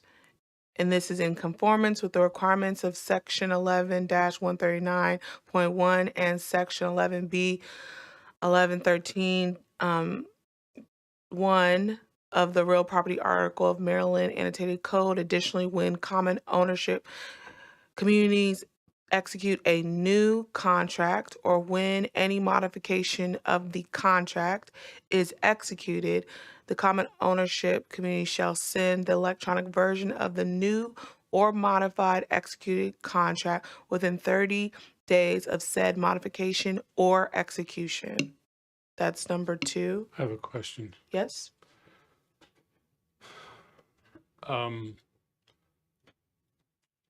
So I haven't read these sections of the state law. I It read them, says- sir. I read them. I appreciate that. Okay. I really do. All right. So my question is, we talk about contracts. I would assume that a HOA or condo association enters into 10, 15, 20 contracts. So are we talking about sending each one of these contracts, no matter how small? I'm trying to figure out what's the realm in which this applies to. This is the notice provision. If you'll notice, section 11-139.1 is dealing with the Maryland Condominium Act. That's the notice provisions. The section 11B That's with HOAs, I know, okay. 113.1 is the Maryland, it's the notice provisions of the Maryland Homeowners Association Act. So that covers both of those areas. Right, what is provided under? It's basically the notice provisions. Hold on, let me pull it up.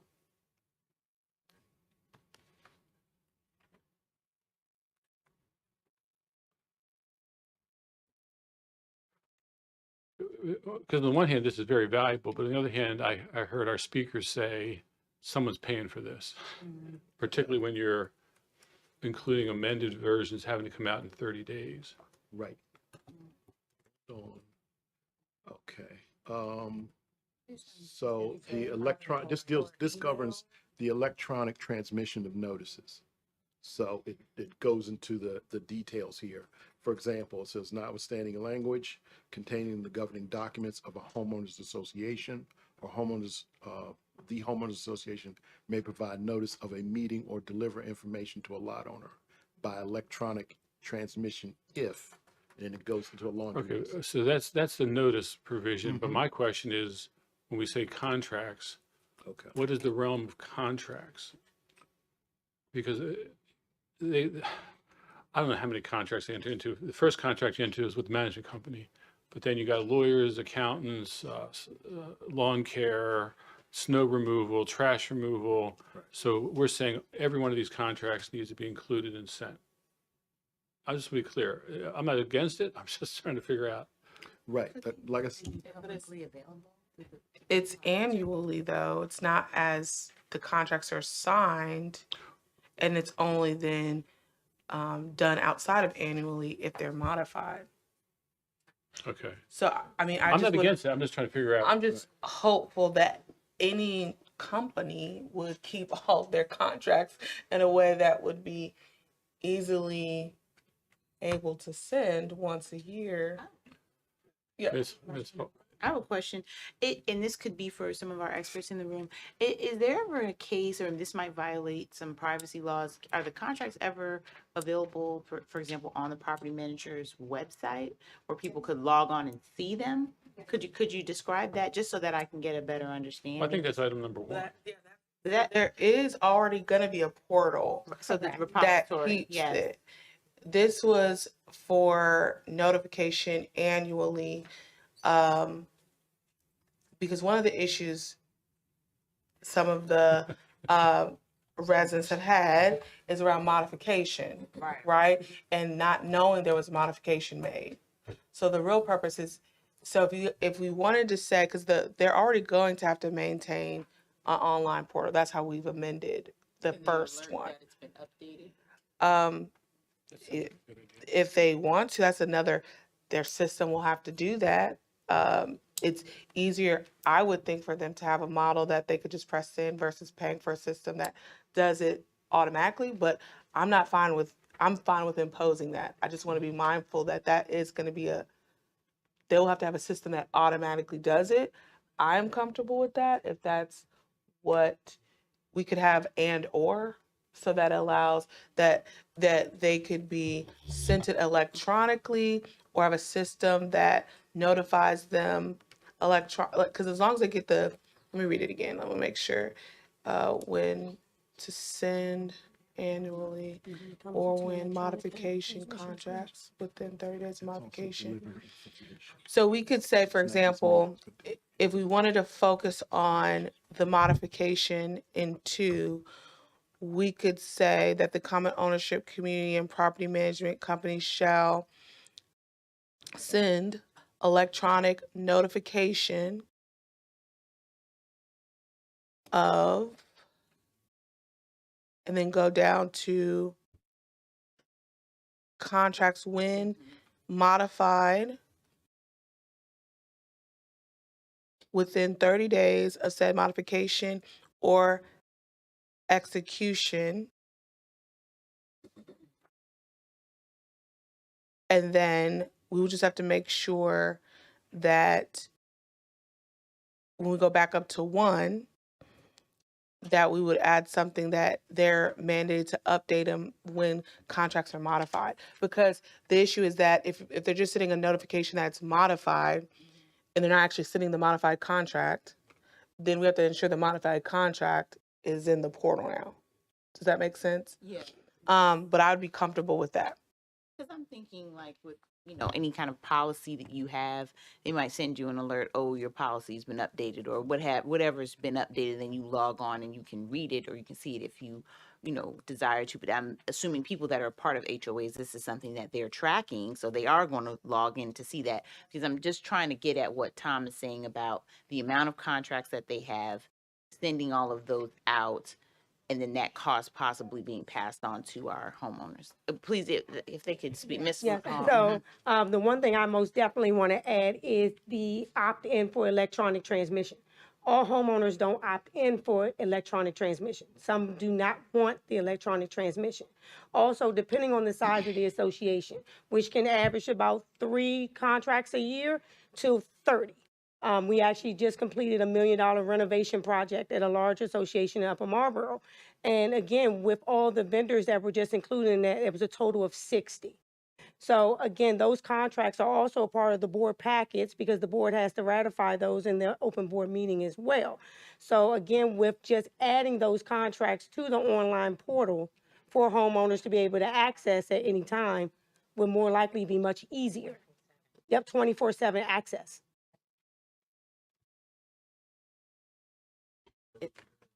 Following? Yes.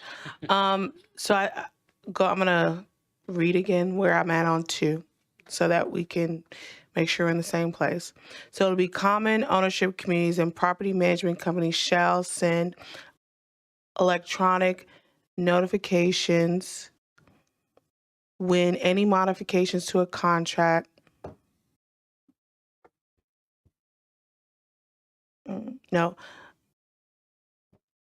when there is any modification to a contract within 30 days of said modification. And update portal with modified contract before notice. I think that gets us to the notice is going out. We know that the modified contract itself is on the portal before the notification goes out. Number 3, common ownership communities. This one was about property management companies maintaining an online portal. I think that is now captured in one. So we don't need that one anymore. I would like for 4, common ownership communities and property management companies. I think it might be easier in line in Rule 1 to include the provisions of line 4 of Rule 4 as part of what needs to be included in the online portal. So we already have on this that the property management company shall have electronic copies, and we should say we already have like for access to all residents online. We have that, and add the provisions that say government. The other things that other than contracts that will have to live on this online portal from Section 4. So we'll have governing documents, which include their articles of incorporation, declaration, master deed, covenants, bylaws, rules, regulations, and resolutions. Councilwoman, may I just ask a couple of things? Back up at where you had free, that they would be able to get free access. Please be reminded the state of Maryland says management can charge a reasonable fee for access to those things. So portal, yes, you can do it, but if they ask for copies, we need to all be on the same page that if you might want to regulate an expense, it should not exceed this if for printed copies. So I don't know if you want to put this in there, but it's probably maybe a good. We'll have another, I think I have a section where I'll talk about copies, but for the online version, I believe that should be free. And then the second thing that I want to bring to your attention is that while we have this extraordinary opportunity to do what is great and good, the state protects the volunteers. And I want us to be all on the same page about this. When those volunteers have been elected by the community, they have the task of negotiating and dealing with these contracts. What we do not want to do is give unredacted contracts to the whole membership and everybody's calling the contractors. That's why some of these protections are here from the state, to make sure that the contracts are with management, the contracts is with the board, and that those two entities have access to whomever the contractor is to stop other folks from coming in, and then next thing you know, the contractor is, we're not cutting anymore. We're done with this community. So if we can find a way to add the word redacted to maybe remove the contact name or number, if we're going to push this all the way through this way, we have to protect the volunteers because they're living there. Yeah.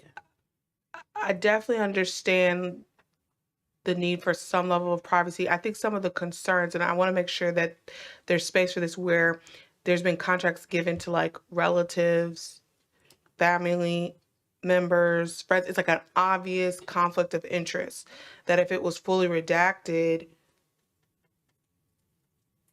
how would they know that conflict of interest without that information? Well, here's the thing. If it was a homeowner, the contract is not going to probably divulge that.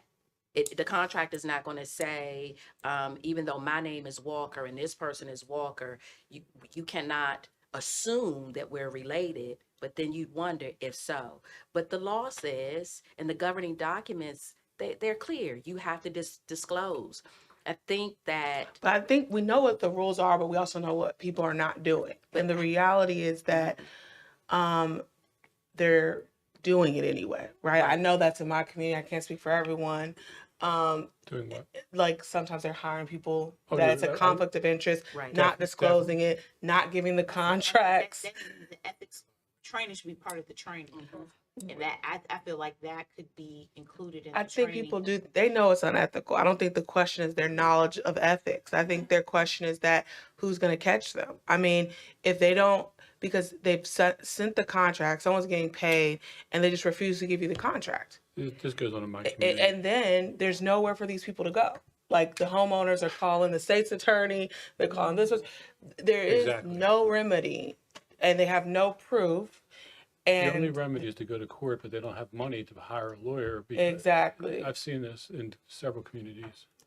So I think there is, I hear what you're saying, but there's a bigger issue that's going on that I think we have to create. We're not saying they can't redact it, right? So there is that discretion. They need to have access, but to say that they have to be redacted,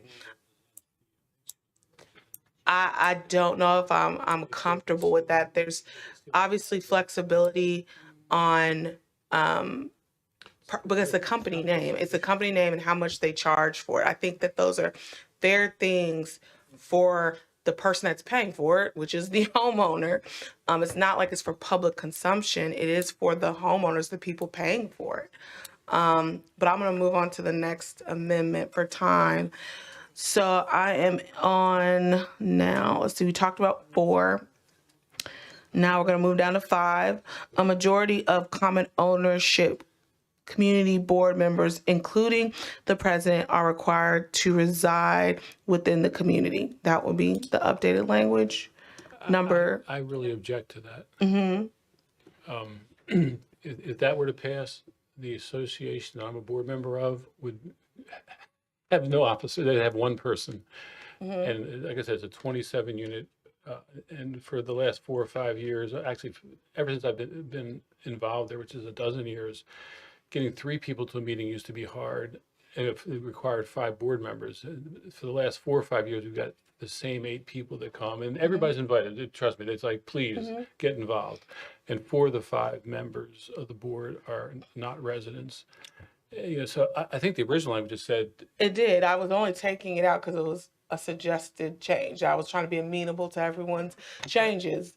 I'm fine with going back to the original version that did leave space if there's vacancies or something. Exactly. So I'm fine with that. I just am worried about those places that can't get. So we can go back to the original language for 5.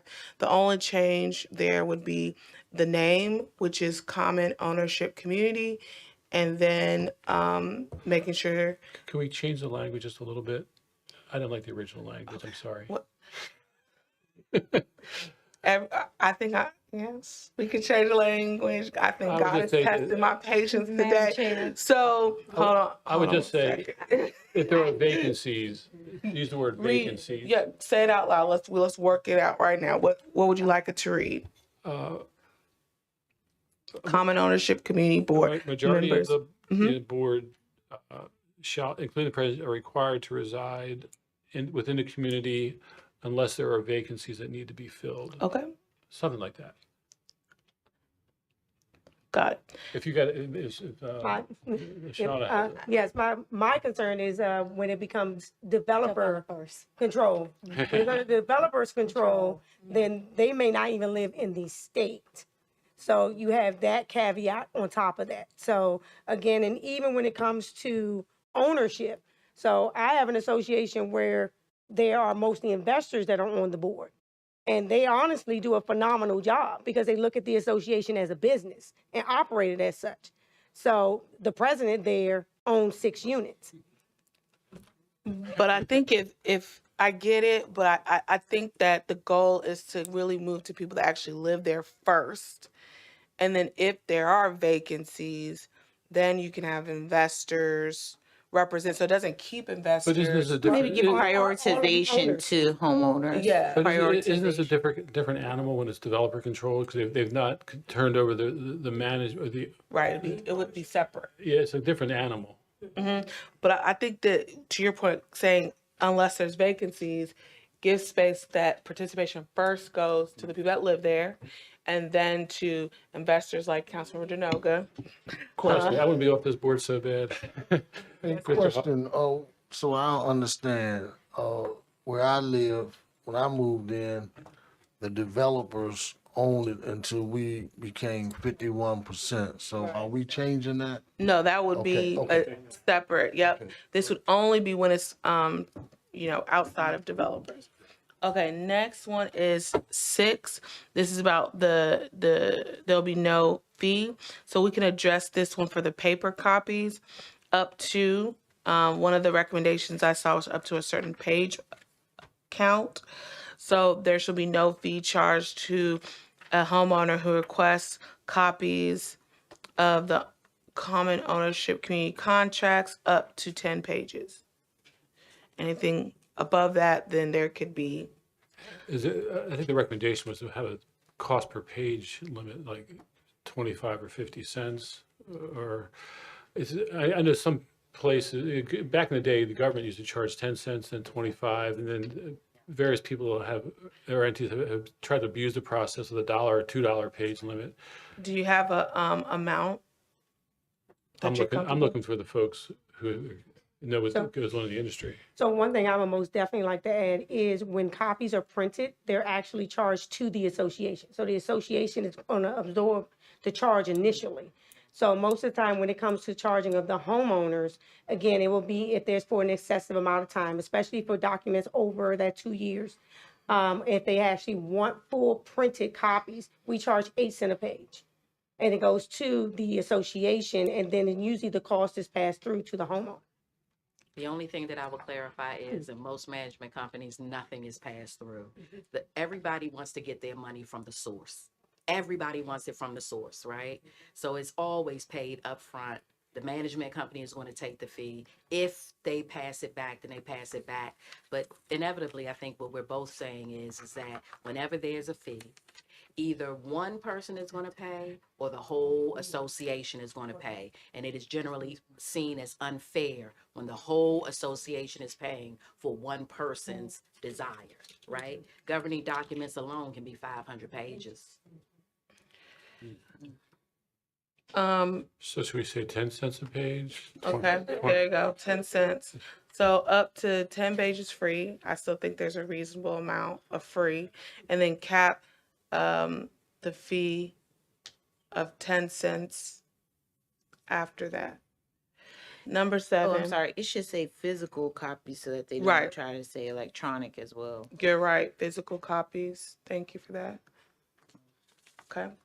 Next, number 7, property management company managers shall be responsible for maintaining common ownership community documents. In the event there is no property management company, property manager, such responsibilities shall be with the common ownership community board members. Next, number 8. If the documents referenced in section 7 above are not available to an owner within the common ownership community within, we're going to add a timeline there, within 48 hours, fine shall be assessed as follows. We'll keep the fines assessed as follows. We're going to add some caveats, but in the second paragraph where it says fines shall be satisfied from funds taken, that section, the only change is the common ownership community board funds as liquidated damages instead of home owners association. We do want to add 2 possible buffers to assist with the first fine, is that if the property is operated by a property manager, they'll have 30 days to remedy before the first violation fine. If they are run by a common ownership community board, they'll have 60 days to rectify before a fine. Can I say something? Mhm. Go ahead, Tom. I was going to just clarify, the fines are issued by the common ownership community, what do we call this? What is your unit called? The common ownership? Yeah, I mean, because essentially this has to be an administrative hearing. I mean, that someone's got to issue the fine. Okay, so I'm just wondering if we give leeway to the commission or the administrative hearing unit to decide what the fine is up to, or whether to provide time. I think it would be better to define the time than it to be a case-by-case basis. No, I'm fine with defining the time. I'm just, Okay. I'm more Define. concerned with defining the penalty, more so like up to this amount as opposed to a flat fee or flat fine. 'Cause So- not every, I trust the administrative folks will know that some things are inadvertent or mistakes happen, and other times people just are bad actors and they really need to feel the weight of the fine. Madam Chair, Mr. Chair. Yeah. Director Dickerson had her hand up. Oh, you did? Okay. So you're asking for a blanket up to 5,000 fine? No, I'm saying up to 500, up to 1,000, up to 5,000. He's saying let the administrative judge choose Yeah, based on the fact. based on the fact and the size of the and Okay. the factors. Is there possible one thing that I can add, a caveat? When it comes to association transitions as well, we don't know what we don't have until we realize we don't have it. So to have a fine in place without something there that can actually negate the fine if the record does not exist, especially if it's from 3 management companies ago. Yeah, this happened in my community. The previous company was doing all types of illegal things, and then now they had to take time to gather all of that information. So that's why I want to thank the vice chair for taking into consideration smaller communities and just giving that buffer time. I think that that's so important, that 30 days, 60 days, and especially groups that don't have a property management company. I do want to echo what my colleague has said, our chair, regarding leaving the definition of the fine up to the administrative hearing, the administrative judge, because I do feel like they can give a bit more insight and discernment on a case-by-case basis that perhaps if we're prescribing it here, it could affect, it could have some other side effects that could hurt smaller groups. And I've gotten some emails from my community regarding that, and I do think that's a good compromise. I'm fine with the up to. Thank In addition you. to that, the administrative hearing process allows for an actual due process. There we go. Management companies are employees of the association. They true. actually work for the association. Mhm. And so, in the state of Maryland, there is due process law for violations as well as enforcement. The current law does give management companies 21 days Mhm. for information that's requested for 3 years to present. Yeah, and then Yeah. 45 days for 3 years back. And I think that's more than enough time in conjunction with what our vice chair has added in here. I think they should be able to produce that information and then the judge can determine based on that case. I would agree with that change. Yeah. In I would addition, just, oh, go ahead. if I could just add one thing so that we're all clear with the legislation. What Unit Chief Hall said is 100% true, and we need to know this, a very important caveat, that management companies are hired by these corporations. You can send all the fines and we can get all the fines. The fines are coming not ever from management. They will always come from the client. It will never come from management. Even if you legislate it, it can't, because management companies are indemnified from their client stuff. So when you think about this law, think about who you're sitting these fines on. It won't be management. Management people. And that's why they're having the judge determine that one. Yeah, the standard language in management contract typically hold the management agent harmless. Hold them harm. That's why they don't mind passing it off. So it will be passed on to the homeowner. And I think at a later date, maybe we can think about, I'd be open to legislation that when we talk about regulating who can work in the county, if a property manager gets a certain amount of fines attached to properties they own, then you're banned from managing in the county for X amount of years. I think that could be the second piece of legislation we work on next year, because to your point, we're trying to make sure we get everyone on the right path. And if they, to your point, are just passing it on and they're not going to be held accountable, then we can start to weed out bad actors, motivate property managers to say, I don't want to do that. I don't want to lose my business in this county off of some foolishness about pettiness of board members and residents. But I won't add that to this bill, but maybe offline we can work on legislation to that. All right, we're almost done, guys. All right, so now we're gonna get rid of 9 and the number 10, the only edit I had was that are open to all owners instead of residents. In front of me, is that correct? No one else? And then lastly, yes?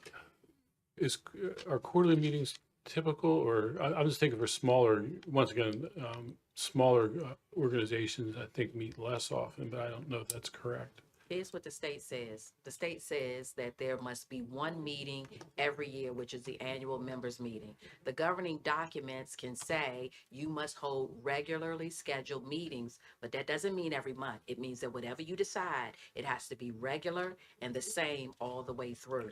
But we would, I guess, be adding the standard of quarterly because we wouldn't be in conflict with the state if we asked for quarterly because they're creating a minimum. They're not creating an only. Right. So we would just be adding a layer for what is required in Prince George's County. I agree. I'm going to finish with this. Remember that these are volunteers. The more you put on them, we have the chances of losing them. They That's don't my like, point. yeah. So. In addition to that, I would like to add that in some management contracts, they charge per meeting. That's right. And All of so, them. I think all of them do. yes, so everything that we've discussed, it always adds some type of burden onto the Do financial most of the burden to ones community. you deal with only meet once a year? None of mine only meet once a year. I don't know. Yeah, I've think never we- seen one only meet once a year. Yep. The one that I'm on meets once a year. We're lucky to get that meeting done. So I will add. You only depending on have the- 7 people who are interested, Okay. and even then, Okay. it's a chore. Well, I don't It- want it- to lose part of Yeah, it's those. dependent on the size as well. So Mhm. we actually do recommend that all boards meet at least quarterly. Because Right. again, you have to sign contracts. It needs to be done in an open board meeting. Right. You can't do that once a year. Exactly. But again, if you have a small association or association with no amenities and nothing's getting done. I mean, we can go with quarterly. I think quarter is reasonable. I mean, But here's my question. yeah. What's the consequence for for failure to meet quarterly?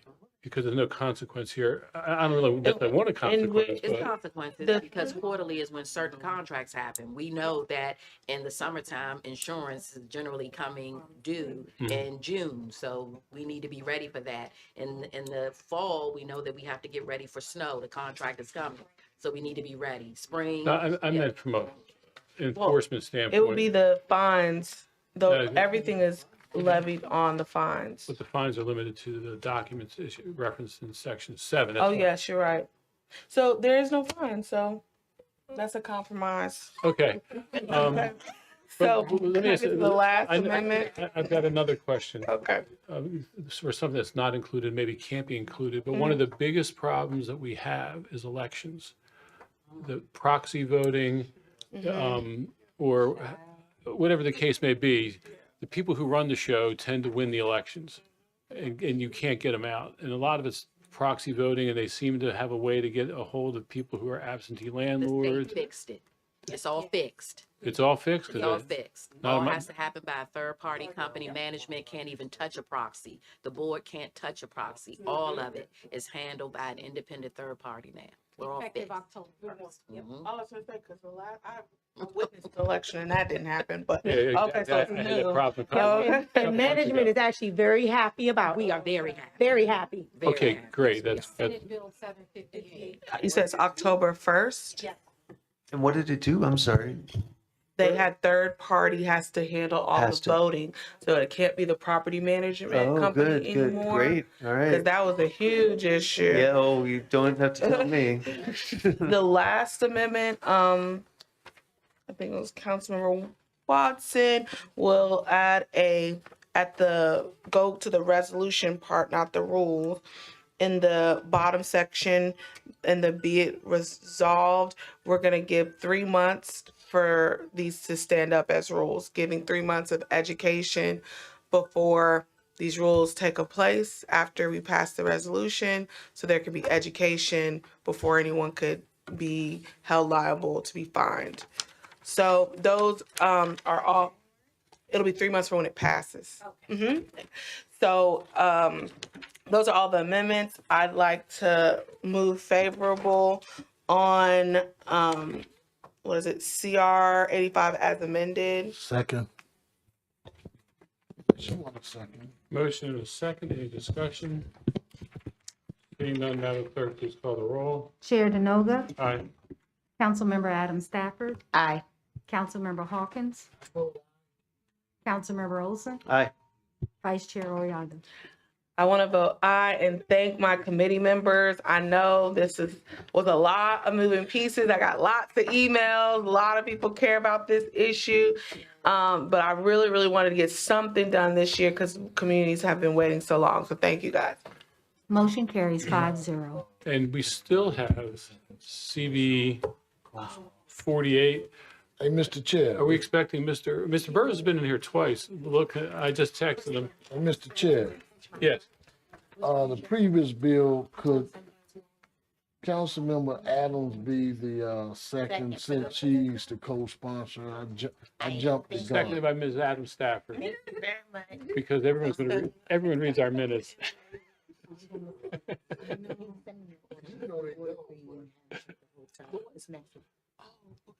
Okay, so you want to make a quick recess so we can get lunch? Is it 1 o'clock? Yeah, they have lunch, they said.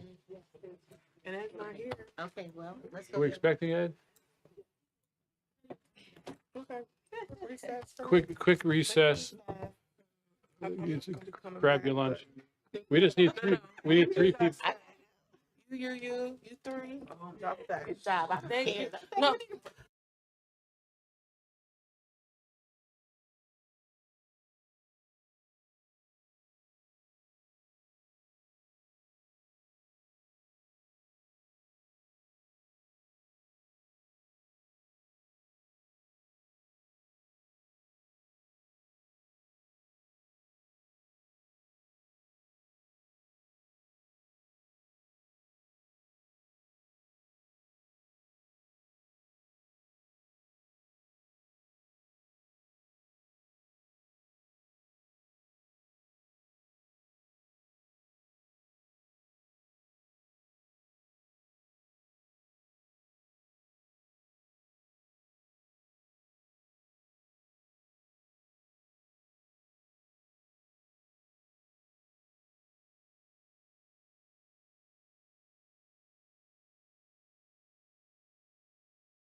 Okay, right now, as soon as we get 3 council members over here.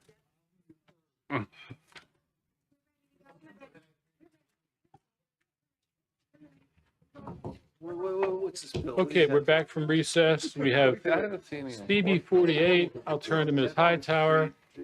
Yes, Chair, CB 48, 2025 is an act for the purpose of enhancing tenant protections under consumer protection laws in response to widespread issues facing tenants from landlords' unfair and deceptive practices.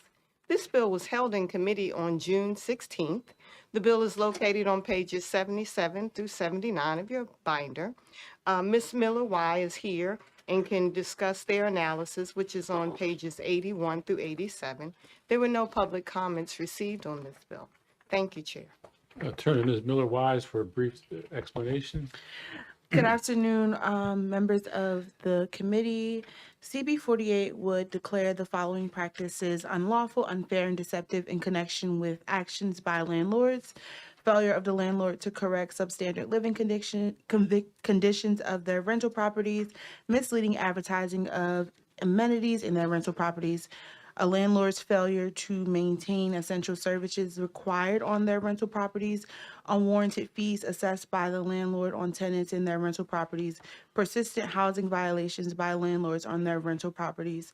As it relates to other jurisdictions, Montgomery County offers a repair and deduct option for tenants. This allows for, in cases where the department has determined that the landlord has failed to meet this responsibility and obligation, Montgomery County has adopted a remedy available to tenants to correct a violation and deduct the reasonable cost of the repair up to 1 month's rent from the tenant's rent. Enactment of CB 48 is not likely to have a direct fiscal impact. Thank you. Thank you. I'll turn to the sponsor. Thank you. This bill's pretty short one, and I think you did a great job explaining it. I'm also curious and interested in that deduct policy over in Montgomery County. I think that might be helpful as well. One of the questions that I have, and I don't know if this is for Mr. Maddox or for you, I didn't see any penalties. So, for example, what happens if there's a violation of, let's say, page 2, line 1, landlord misleading advertisement of amenities on their rental property? Does another fine section kick in somewhere, or?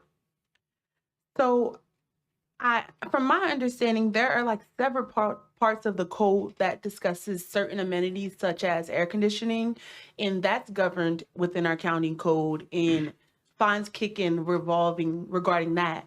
But I think the issue here is just being a little more clear about what amenities the bill is entailing. And there is also a section, I believe I referenced it in this memo, I believe there's a section in the code that discusses that landlords must provide all amenities and working in good condition. And if it doesn't say that in the part where the code announces the air conditioning section, that can also be included just to, make it clear that anything that a landlord is providing must be in good and working condition. And then fines will be available to be, put on landlords who don't follow that. So that's covered only for air conditioning at this point in time. Okay. Chair Burrows. Mm-hmm. I think your concern is with the possible enforcement, correct? Yes. Now, back in the 90s, consumer affair, we had a vigorous consumer protection division, but that got moved. It got moved to the state attorney general's office, taking care of the enforcement mechanisms. Okay. So while you can put forth the deceptive practice, because you can make more, more stringent rules as far as what's determined as deceptive practice, but the enforcement will be by the attorney general's office. I see. They have the manpower, they have the funds, and they have the regulations that give them the enforcement mechanism to do that. So it will probably be a series of probably referrals from, I guess, would the Office of Community Relations, or I can't remember who would refer that, but they would be, can be referred to the Attorney General's Office of Consumer Protection Division. Okay. That's a division that is set up in the state law. Okay. Thank you. Chair Burrows, I did have a conversation with Lori Paris from DPI, and she talked a little bit about their ability to have enforcement action when it's mentioned in the lease what the developer or provider actually gives. But say an air conditioner, for example, air conditioner, as long as it's in the lease, they're responsible for keeping it in proper condition. And then DPI does have enforcement action as to that. But say someone buys their own, that's when there would be no obligation on the owner. But we can set up a meeting with DPI and they can kind of clarify that, because she did mention that piece that they do enforce. Okay.